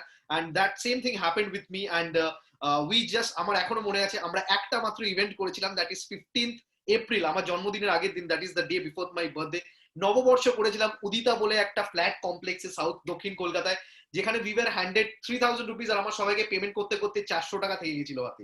So সেই 400 টাকা থেকে 10 টাকা এখন WTF এ লাগানো আছে frame করে, যেটার সাথে লোকে সেলফি তুলে ছবি দেয়। সো এরকমই একটা টাইমে when Yessurf was not working out and people were not giving us events, because আমরা রোজ দিন getting down 4 years in 40 minutes would be really tough, but I'll try. In 10 minutes would be really tough, but I'll try. There were nights when I was in St. Xavier's College. College used to end at 3:30, and I used to, after 4 o'clock, we used to meet with my co-founder at Flurys. We used to meet there, not Flurys er বাইরে, কারণ Flurys ঢুকতে পারবো না, অত টাকা নেই, তো Flurys er বাইরে, and then we used to go to Chandni Chowk, going around to find customers, clients, and begging people. We went to CRC, that is the point of time when I was planning to meet Meghdut for funding, because he was kicking off surrogate ventures, if I'm not mistaken, through Shubranu. That is the time when I came across this person called Meghdut Roy Chowdhury. And then one of the VCs who planned to fund us in a fest called Vistatpa, which is a St. Xavier's College EDC program, he called me up and said, Shan, I just looked at your, I'm still getting goosebumps because I have lived through these stories. And he called me up and said, there is a demand for good quality and affordable food in Calcutta. Why don't you start making sandwiches in Sector 5? I thought that this is a good idea. At least we'll get some money. We tried the most out of the box ideas of the world, and that didn't work out. I thought of going for the first time with the most basic, simple one, but solving a real life problem of a person. That is, when we were in college, we couldn't afford a great, 400, 500 rupees meal every single day. I thought that to democratize fine dining, এমন একটা ambience তৈরি করা হবে, এমন একটা restaurant তৈরি করা হবে, তখন তো রেস্টুরেন্টের কথা ভাবিনি। We thought that the first package which we made was a completely marketing and branding strategy. It had a chicken sandwich, it had a dip, it had a cake, it had a juice, it had a chips at 49 rupees. And that went blasting on social media, that এরা এত টাকায় এত কম টাকায় দিচ্ছে কি করে, and that went viral. And from one order, I still remember, it was 7 July 2016, which we first catered the first order at Jadavpur University. 1 became 2, 2 became 3, 3 became 4, and we were hiring sandwich makers, and now we already had a team of 3-4 people. আমার বন্ধু ছোট্ট একটা ফ্ল্যাটে, no office, no kitchen, nothing, no hiring. আমাদের কখনো সল্টলেকে order থাকলে we are doing it from my kitchen, যাদবপুরে অর্ডার থাকলে আমার বন্ধুর kitchen, it is just a sandwich maker, আমরা ক্যারি করে চলে যেতাম। 4000 5,500 টাকা থেকে শুরু করা। আমার মনে আছে 2,500 টাকা স্যান্ডউইচ মেকার, 2,500 টাকা ব্রেড আর সবজি কিনে স্যান্ডউইচ বানিয়েছিলাম, কারণ আমরা কেউ রান্না জানতাম না, কিচ্ছু জানতাম না। But we knew that we had to make this food affordable to people, but এমন একটা রান্না করতে হবে যেটা আমরা সবজির ভেতরে মাংস ঢুকিয়ে মেয়োনিজ মাখিয়ে we have a sandwich, and that went massively viral. এবার কোম্পানি রেজিস্ট্রেশন করব, WTF বলে একটা ছোট কোম্পানি আমরা শুরু করলাম, যেখান থেকে 1টা থেকে 2টো, 2টো থেকে 4টে, 4টে থেকে 5টা, এরকম একটা পয়েন্ট অফ টাইম এরকম হতে থাকলো। We used to get 100 sandwiches every single day of the week, 7 days we are pack. এরকমও গেছে, because I was still in college, আমি বাঁ হাতে আমার পরীক্ষার পেপার পড়ছি, ডান হাতে এরকম ভাবে স্যান্ডউইচ মেক করছি, এরকমও দিন গেছে। We still have the pictures, it's all over my social media. এরকমও দিন গেছে, because we couldn't afford someone to come in. And those days when we used to get payment, সারাদিন খাটার পরে একটা হয়তো 600 টাকা কি 700 টাকা নিজের কাছে বাঁচলো, and সেখান থেকে আমি আমার 2000 টাকা বাঁচলো। 500 টাকা যে ছেলের, 3জন ছিলাম, একজন IHM এ পড়তো, দুজন আমার সেন্ট জেভিয়ার্সে ছিল, ওকে 500 দিলাম, ওকে 500 দিলাম, আমি 500 নিলাম, গাড়ি ভাড়াটা নিলাম, and ওই 500 টাকা নিয়ে বাড়ি ফিরতে আমরা ছবি তুলে রাখতাম ফোনে। I used to click a lot of pictures when I used to get that money. All the pictures are there in my mobile phone. এখন যখন এটা দেখি, we value at some $1 million right now, কারণ আমরা Hyderabad hi tech সিটিতে খুলছি। We are 4 restaurants old, and we have spiked up our sales even post pandemic by 4x. I'll tell you how. It has gone 4x higher because of the branding and marketing strategies that we have drawn out, while candlelight dinner at just 149 rupee, again solving a people's problem. Candlelight dinner 5-star hoy, মানুষ afford করতে পারে না. So what we did, we made an emotional video of people that তোমরা 6 মাস দেখা করনি, তোমরা আসো 150 টাকায় ক্যান্ডেল লাইট ডিনার শুরু করছো. Again, another specialty for WTF is whatever you take is at 149, just 149. Why? I went to a very posh restaurant in Calcutta where a father মানে menu কার্ডটা এরকম ভাবে দেখছিল, এখানে মেনুটা দেখছে, এখানে দামটা মেলাচ্ছে, মেনুটা দেখছে, দামটা মেলাচ্ছে. আমি বুঝতে পারছি he is trying to settle for the least amount of money that is there in the menu card, because একটা পশ রেস্টুরেন্ট, মেয়ে ছেলের সাথে এসছে, ওয়াইফের সাথে এসছে, একটা সম্মানে লাগবে যদি বাবা কিছু কিনে দিতে না পারে. সো আই থট এই প্রবলেমটাকে আমি সলভ করে দেবো. আমি এমন একটা মেনু কার্ড ডিজাইন করলাম যেখানে 80টা আইটেম আছে, 80 থেকে 90টা, ওখান থেকে whatever you buy is at 149. You know the budget is not gonna cross 149, because I thought of more than profit maximization which happens in the F&B industry. I completely changed the business model and pushed it to the sales maximization model. And you know, instead of having one business or 100-seater at one place, I started something called BSR, the Budget Smart Restaurant model. I have 20-seater restaurants in 4-5 parts of the city, because I thought it is better to have a waiting line in each restaurant than to keep the restaurant empty with 20 seats filled. So in that way, you keep the budget low. And আমি আরেকটা কথা বলছি, যারা restaurant খুলতে তারা বলে বিশাল বড় পয়সা লাগে, কিচ্ছু লাগে না. I keep my brokers and my attorneys and my lawyers and my CAs closer than my girlfriends. Trust me, কলকাতাতে যদি যখন কোনো রেস্টুরেন্ট খালি হয়, সবার আগে খবরটা আমার কাছে, দাদা রেস্টুরেন্ট খালি হয়েছে, তুমি বোর্ড চেঞ্জ করে ঢুকে যাও. This is how I strike the deal. I start a restaurant at less than 1 lakh rupee, no basic interior, nothing fancy, just the story of the struggle. All my outlets have pictures of my report card, in which class 9 আমি 3 পেয়েছিলাম. I've also talked massively in my TED talk about this. It says that I have got 3 in mathematics in school, and now you're standing in my 3rd restaurant. I think that should be the attitude of an entrepreneur, because I thought toppers will be successful. Success is meant for toppers. What I also wanted to tell that even if you're not a topper, success is equally accessible to you. And I have always been fascinated by branding. I've always been fascinated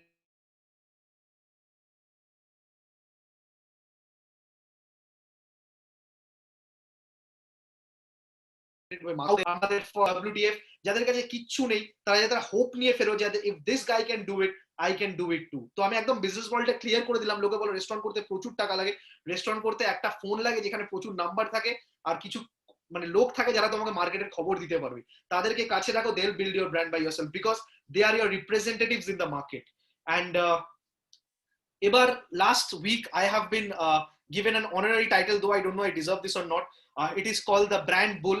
Now I am having this title of Brand Bull before my name as a prefix, because আমি যা last 2 বছরে করেছি, I have built brands for startups. I have made their marketing policy. I have strategized their entire go-to-market strategies for startups and big companies, which you see, and I have done it for free, because that fascinates me. Because when I went to Dropout and when I met people like Ratan Tata or Ronnie Screwvala or Ritesh Agarwal, their outlook of doing something for people actually changed my entire game. That it is not, when you are privileged, it is not about making the fence higher, it is making the table longer.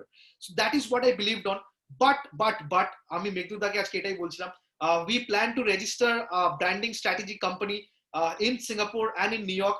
I have 2 of my co-founders, or 2 of my friends whom I've closely worked with for the last 3 years when I was in New York. His name is Michael. He's taking care of the American operations, and Mr. Douglas, who's taking care of the Singapore operations. This is the kind of a business which I would not like to operate in India. So it is a completely branding strategy and a marketing thing. So marketing is a kind of thing that revolves awareness in the market. Tomar একটা product elo. But what I wanted to do is a marketing, that is a sales-based marketing, that even before with instruments like what 538 or any 538 or Pew Researchers, whatever we have, we collect data of people who are actually users and who are actually, we invest mostly in data collection and then strategizing the entire brand outlook, their look, their motto, their pricing, their brand strategy, their placement, their go-to-market strategy, their competing killing, everything according to that. I think this is something that I enjoy doing, branding, marketing, and telling people a story of a brand that people can't tell a story about. And I think that I have over my time and overshot my time, because Meghdut told the bar was so high that I had to be on the highest of my energy. And to everyone listening to me, and thank you for listening to me with all the patience of the world. I hope that we get to see Meghdut in another seminar with some of you guys who are listening to us in the future, because all it takes to start, and you have to be a little crazy and optimistic and enthusiastic, because there will be days when you will not earn one single rupee. Boni hobe na, restaurant e boni hobe na. Those are the nights when you start doubting your own decision. Jeta chakri korlei bhalo hoto, abar keno ekhane uncertainty te elam. These are the nights when you think that mane baba to thiki bolechilo, babar ব্যবসাটাই join korte partam. Well, these are the nights when your friends will discourage you. These are the nights when you will discourage yourself. But trust me, those are the nights when you have to hold one hand with the other hand, tell you, I got you. You are superb and I got you. You will go through. So if you carry through those nights, and the stage before the success is the toughest phase, you know, the biggest stalwarts of the world can't survive that penultimate stage before success. If you survive that, we are seeing you in the next webinar with Meghdut Roy Chowdhury here at ABP Education. Thank you, Shayan. Jhotta niye ashli, you know, that's exactly why I had said that, you know, your bar has been set very high, because I knew that some people like yourself who I've met many times, you work when you get pinched a little bit. So that was the only reason. I knew very well what was coming, and I've heard you speak before as well. It's always nice to hear you. You're a bundle of joy and energy to watch, and I'm glad that you are representing the food entrepreneurship sector so proudly, and also you're diversifying now. Really great to hear. Kostav, Aditya, quick comments, and we'll go off to our last speaker for the day, because I don't have a lot to say after that. That was a lot of energy. I'm sorry. Kostav, again, with your permission, may I go first? Okay. So I think it was brilliant. I think, Shayan, I'm absolutely awestruck by the amount of achievement and experience you've managed to pack in such a little period of time. I mean, from TED Talks to food entrepreneurship, you know, to brand consulting. So I think top of mind, other than, you know, an absolute, you know, kudos to your achievements, I think what is remarkable and what I think I learned a lot from, and I think a lot of your listeners would have learned a lot from, is that the ability to recover stronger and faster from failure, the ability to pivot. See, failure will come. You will fail in more things than you will attempt. The question is, I think you are a living example of how to fail and come back faster, stronger, and harder. And therefore, I think your achievements reflect that. And I would like to really appreciate that aspect about you. I loved your, you know, your talk. Thank you so much. Thank you. Means a lot. Thank you, sir. Kostav, did you bolve? Bolvo, I'm still awestruck and mesmerized with what I just heard from Shayan. I feel like leaving my office right now and getting a chicken sandwich from one of his restaurants. I think that's the right way to pay homage to that. Two quick passing thoughts. I think Shayan mentioned right at the beginning that we need to put the customer at the center of all our conversation and not the investor. Investors don't mean anything in businesses beyond the point. And unfortunately, 9 out of 10 investors are very dangerous people, and they don't really care about your business. The customer almost always do, right? The customers do. So if you put the customers in the center, Bill Ollett, the director of the entrepreneurship department for MIT, has written a phenomenal book called Disciplined Entrepreneurship. I wholeheartedly recommend. You see, a lot of my students are also joined over here because they've been writing messages to me. Please go and read that book. And he says that there is nothing more central to a business than the customer. If the customer doesn't care about you, you're not in business. You may believe that you are, but you are not in business. And I think Shayan is again another live example of that.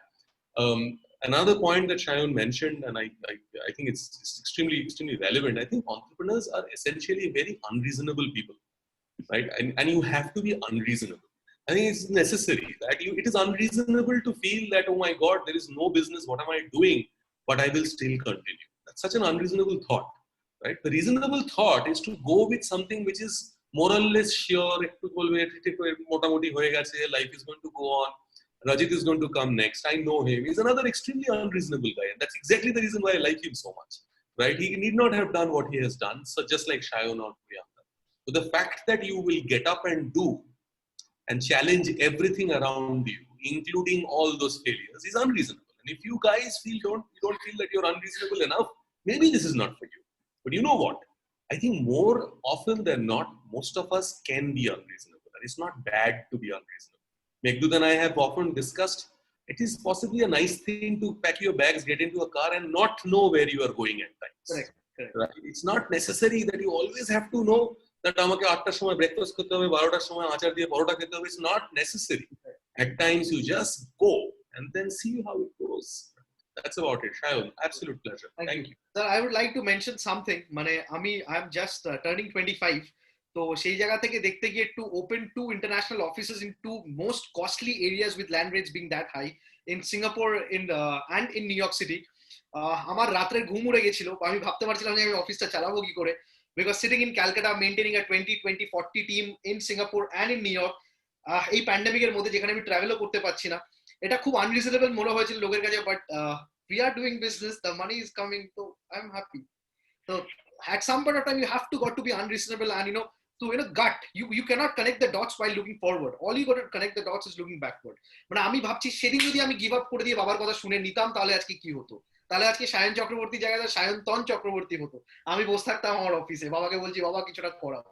So you got to listen to something, maybe you call it God, karma, anything, universe, anything that already knows what you want to become, and once you start listening to it, the universe falls for the stubborn.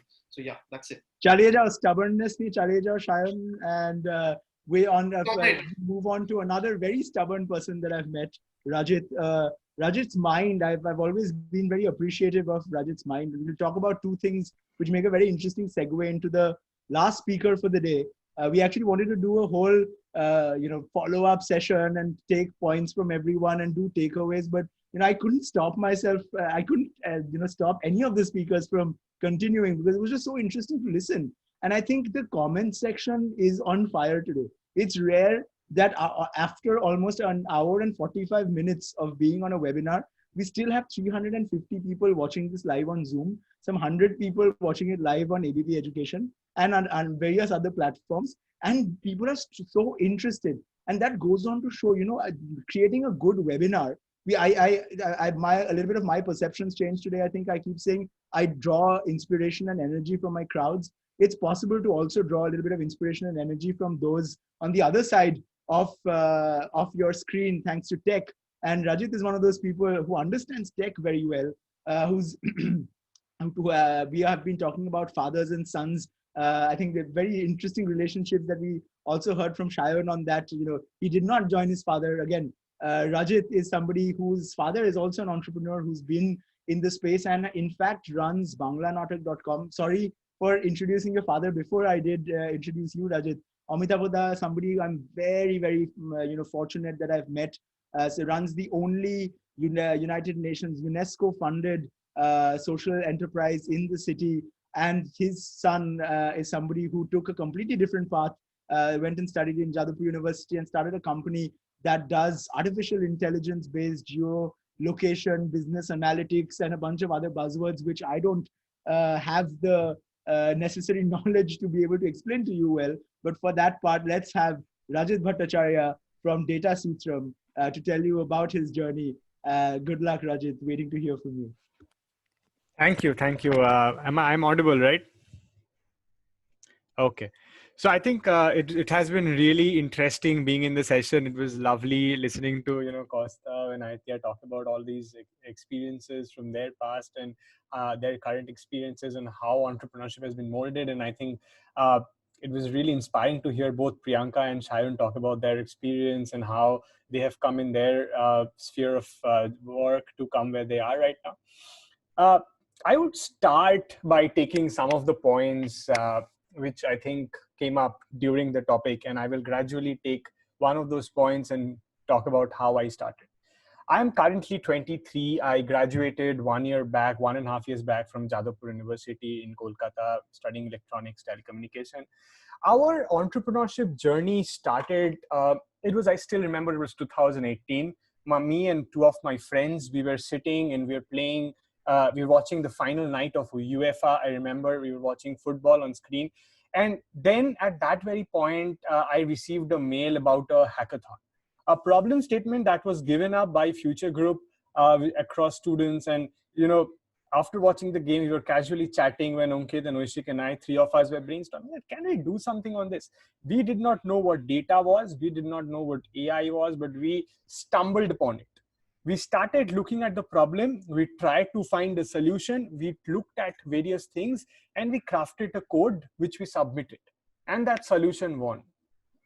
That very incident, in a way, told me that we did something that was useful to a company.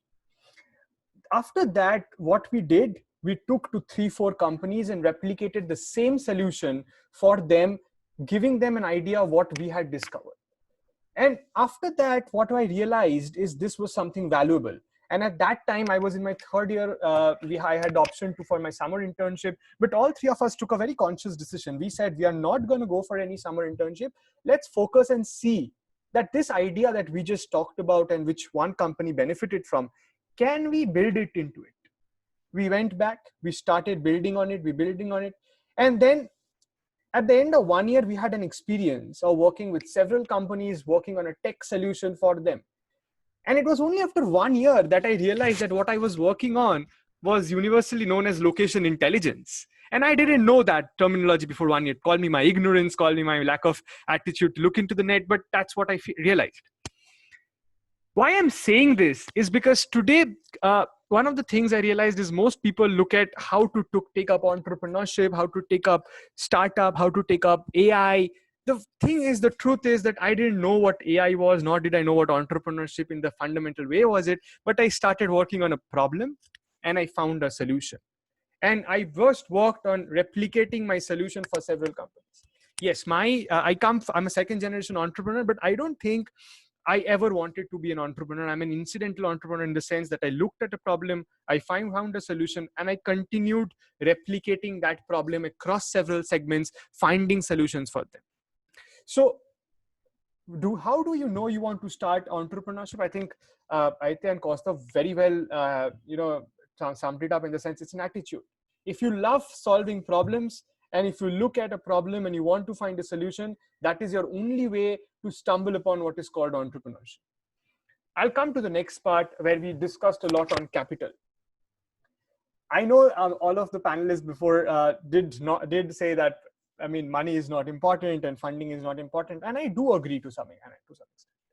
But I'd like to share how I stumbled upon the concept of funding and venture capital, since I have already managed to raise 2 rounds of funding and I'm building a product company. I think one of the reasons where you should decide whether you need funding or not is where you're building a product or a service. If you're building a service company, I don't necessarily think you need to go for funding. You can go for a bootstrap model. But if you're building a product, then you need to keep your focus razor sharp. And to answer Meghdut's question as to why I took funding is because if you're building a product company, if you look into a Silicon Valley model, the reason funding came in is because if you have to build a product, it has to just focus on the product. It cannot focus on building 10 things for 10 different people. It has to focus on building one thing for 100 people. And as Peter Thiel said, while Peter Thiel is the founder of PayPal, and he quoted one important thing, it's very easy to go from 1 to 100, but very difficult to go from 0 to 1.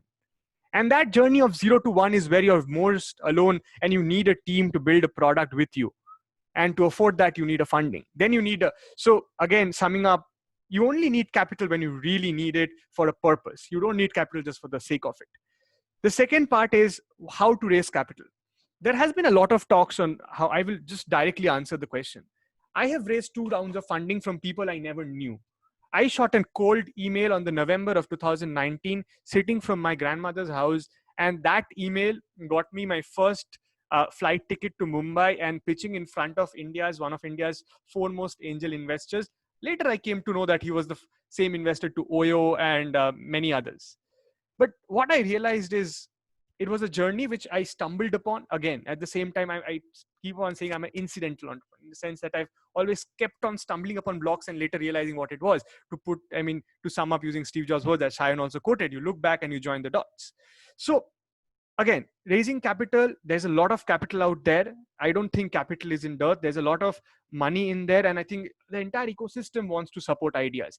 In fact, to quote one of the foremost VCs of India, there is very less good product companies in India to fund. And that is why I would say, if you are doing engineering, if you are doing medicine, if you are doing social sciences, whatever you're studying, economics, build on something, find a solution and find a product that can fit a solution. And if you have a really good product, just focus on your product for 2 years, money will come to you. Don't worry with money. So yes, capital is there. Capital is easy to get. For capital, you don't need any references. You don't just need a cold email. And all you need is conviction and grit on yourself that what you're working on will matter and will do. And I think coming lastly to sum it up in the sense of how to start up from a background. Yes, I think when I started the journey of when I decided that I won't sit for my college placements, coming from electronics in Jadavpur, it was a lot of pressure. Whereas, I mean, if my say batch of 60, 57 people got placed, one guy went to do PhD, and two of us just started this. Oishik and I came from the same department. So in a batch with this number of statistics, with an average high median LPA giving out, there was pressure even from a family which was entrepreneurial in nature on me to, why are you not sitting for placements? And I think one of the reasons I realized why is because it was only after 18 months that, experienced entrepreneurs will actually value you.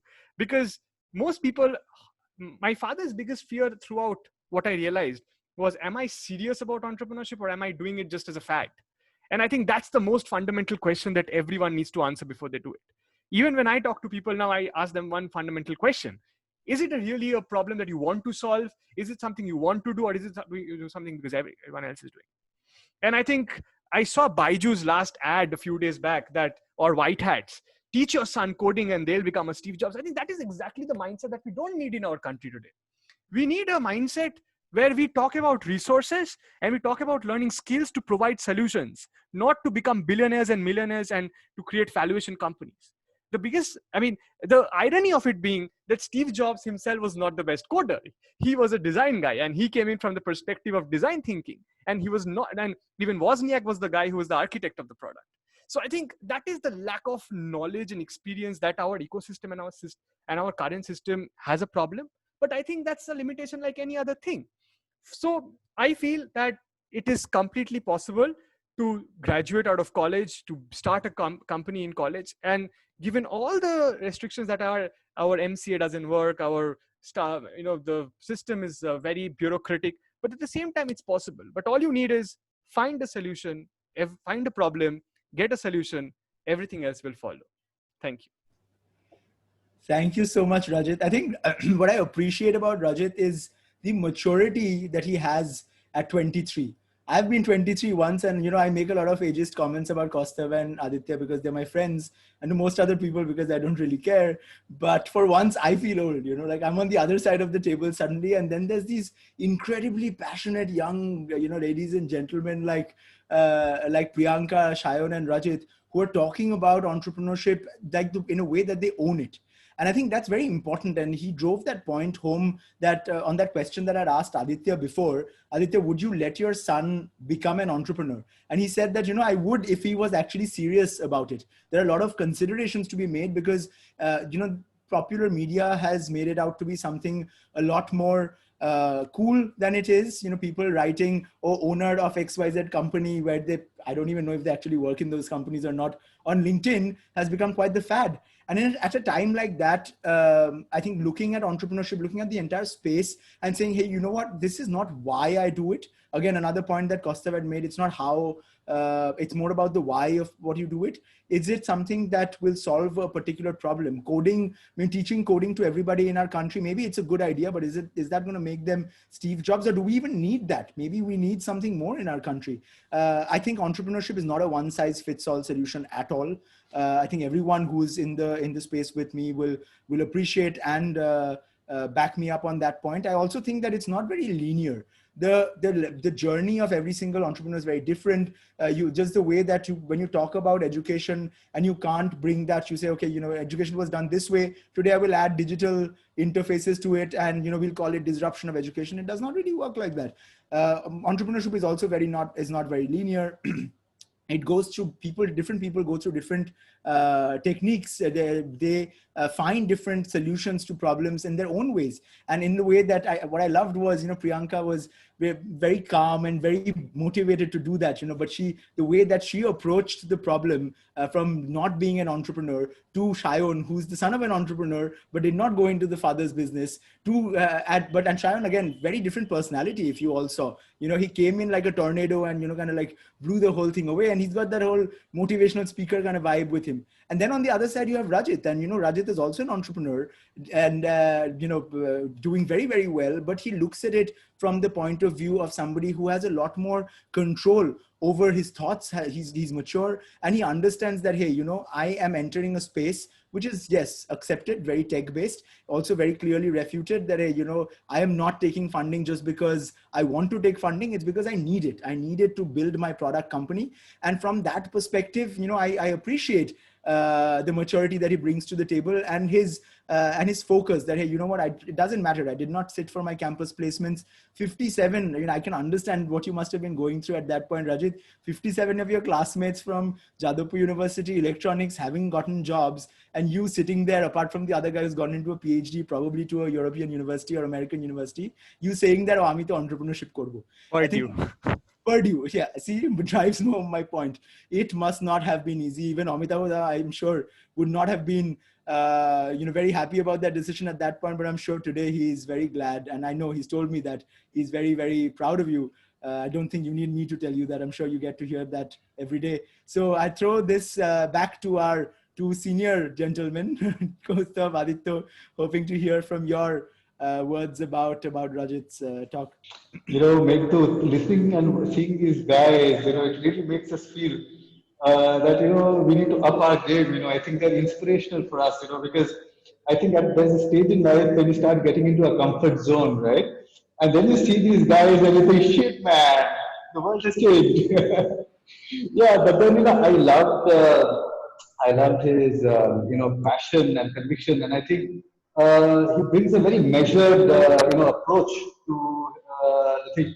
And very, very important point that he made was that, capital, if you know why you need it and how you're going to use it, then you're in the right place to actually go after it, instead of looking at it as a kind of a, kind of a benchmark of your success or your ego as an entrepreneur.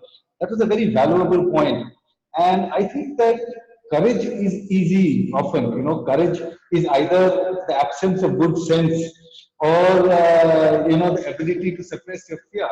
But I think conviction and belief are two different things altogether. And I think it takes conviction and belief to do what he did. And I have absolute belief that, he's going to put Calcutta on the IT map and do something out of Estonia in Bengal, which seriously needs it. And so all the very best. May the force be with you, my brother. And if you need help, just reach out. All the best. Thank you. Thank you. Gustav, over to you. So I last met Rajit's father some 20 years back. I need to fix that. And I can imagine where a part of the sense and the maturity comes from. I would like to not give entire credit to Rajit. The significant degree is also genetic. But at 23, the kind of maturity he and the others are providing, including you, Meghdut, makes people like Aditya and me seriously consider, question our 23-year-old. Yes, I was an entrepreneur at 23, 24, but it took me 10 years to realize that service-led businesses do not really or should not really need funding at the beginning, which Rajit knows now. And I think that's important, right? And I think it's utility of capital. I love the way he summed it up. You need to find a problem. You need to be mindful that the problems exist, and you should be fine with the problem, not overawed by that. You should be okay that there is a problem for you to solve. I think you should recognize and welcome that. And if you can solve it and then replicate that, that's your business. But you need to be unreasonable about it. I think it's been absolutely miraculous the way this entire thing happened. I did not have, you're right, I'm especially bored with webinars. I'm not sure whether COVID will kill me or not, but I'm very worried Zoom may. So I was extremely tentative, but you drive a very hard bargain. It's very difficult to say no to you. But then you did say it's going to be a lot of fun. It was a lot of fun. A lot of people are writing over here how inspirational it was. I'm sure Aditya will agree. It was equally inspirational for Aditya and me. I'm deeply, deeply, deeply influenced by our three guests over here. And I would love to sort of support any which way I can. I'm not sure they need my support. That's the fun part of it. I mean, I absolutely love that. But if there is any way I could be of support to any one of you guys, please reach out. Rajit and I are connected. Shayan, Priyanka, please connect with me. And all the very best. Thank you so much, Meghdut, for organizing this. And ABP, what a great event. Thank you so much. So I guess that brings us to pretty much the end of today's session. Before we part ways for today, I think I would like to make a couple of points. It was not meant to be the entrepreneurship webinar of ABP Education was not meant to be in this format. It was meant to be a fireside chat, which did not happen. And the whole idea I was on vacation last weekend, and I said, hey, you know what? Why don't we look at it differently? Because I've noticed one thing, one common thread about entrepreneurs across the world, and I've met quite a few. I think that's infectious energy and passion in trying to solve problems. And I think at a time when after 7 months, and I think at this point I've done about 300 webinars and moderated 150 of them probably. I think to this day, the moment that I get this little bit of leeway that, hey, I can create a session in my own way and get these very different energies to interact with each other and throw random ideas at each other and challenge each other, which I think is something that only happens in the field of entrepreneurship. There is that sense of, you know, bureaucracy, or that sense of আমি তোমার থেকে বেশি জানি, তুমি আমার থেকে বেশি কারণ আমি তোমার থেকে ছোট, তুমি আমার থেকে বড়. That entire thing does not apply in the field of entrepreneurship. And it was a very selfish thing that I did, was I called a few of my favorite speakers and one person that turned out to be a new favorite speaker onto a session and just, you know, let's have a ball, because I needed a bit of energy. And I'm very sorry today, I think I had a bit of a low energy. We were supposed to do this session live. We wanted to have a live session, but I haven't been feeling very well. I don't know if you saw, I've been drinking water every 5 seconds, and I've been eating these Himalaya goalies that give you, you know, anti-sore throat kind of goalies. I'm dying inside. My throat is completely parched and I need to take a rest. But I you know, just looking at all those comments coming in, 61 questions still there, but I don't know, more than 500 chats on the chat session, and that infectious energy that we had from every single speaker today made this evening worth it. Ladies and gentlemen, thank you very, very much for joining us today. And I think this shows a little bit, you know, no matter in what kind of a crisis situation we are, entrepreneurs kind of have the solution. And even if the solution is in a way rejuvenating us with a bit more energy, I guess, why not, right? This is Meghdut Roy Chowdhury signing off.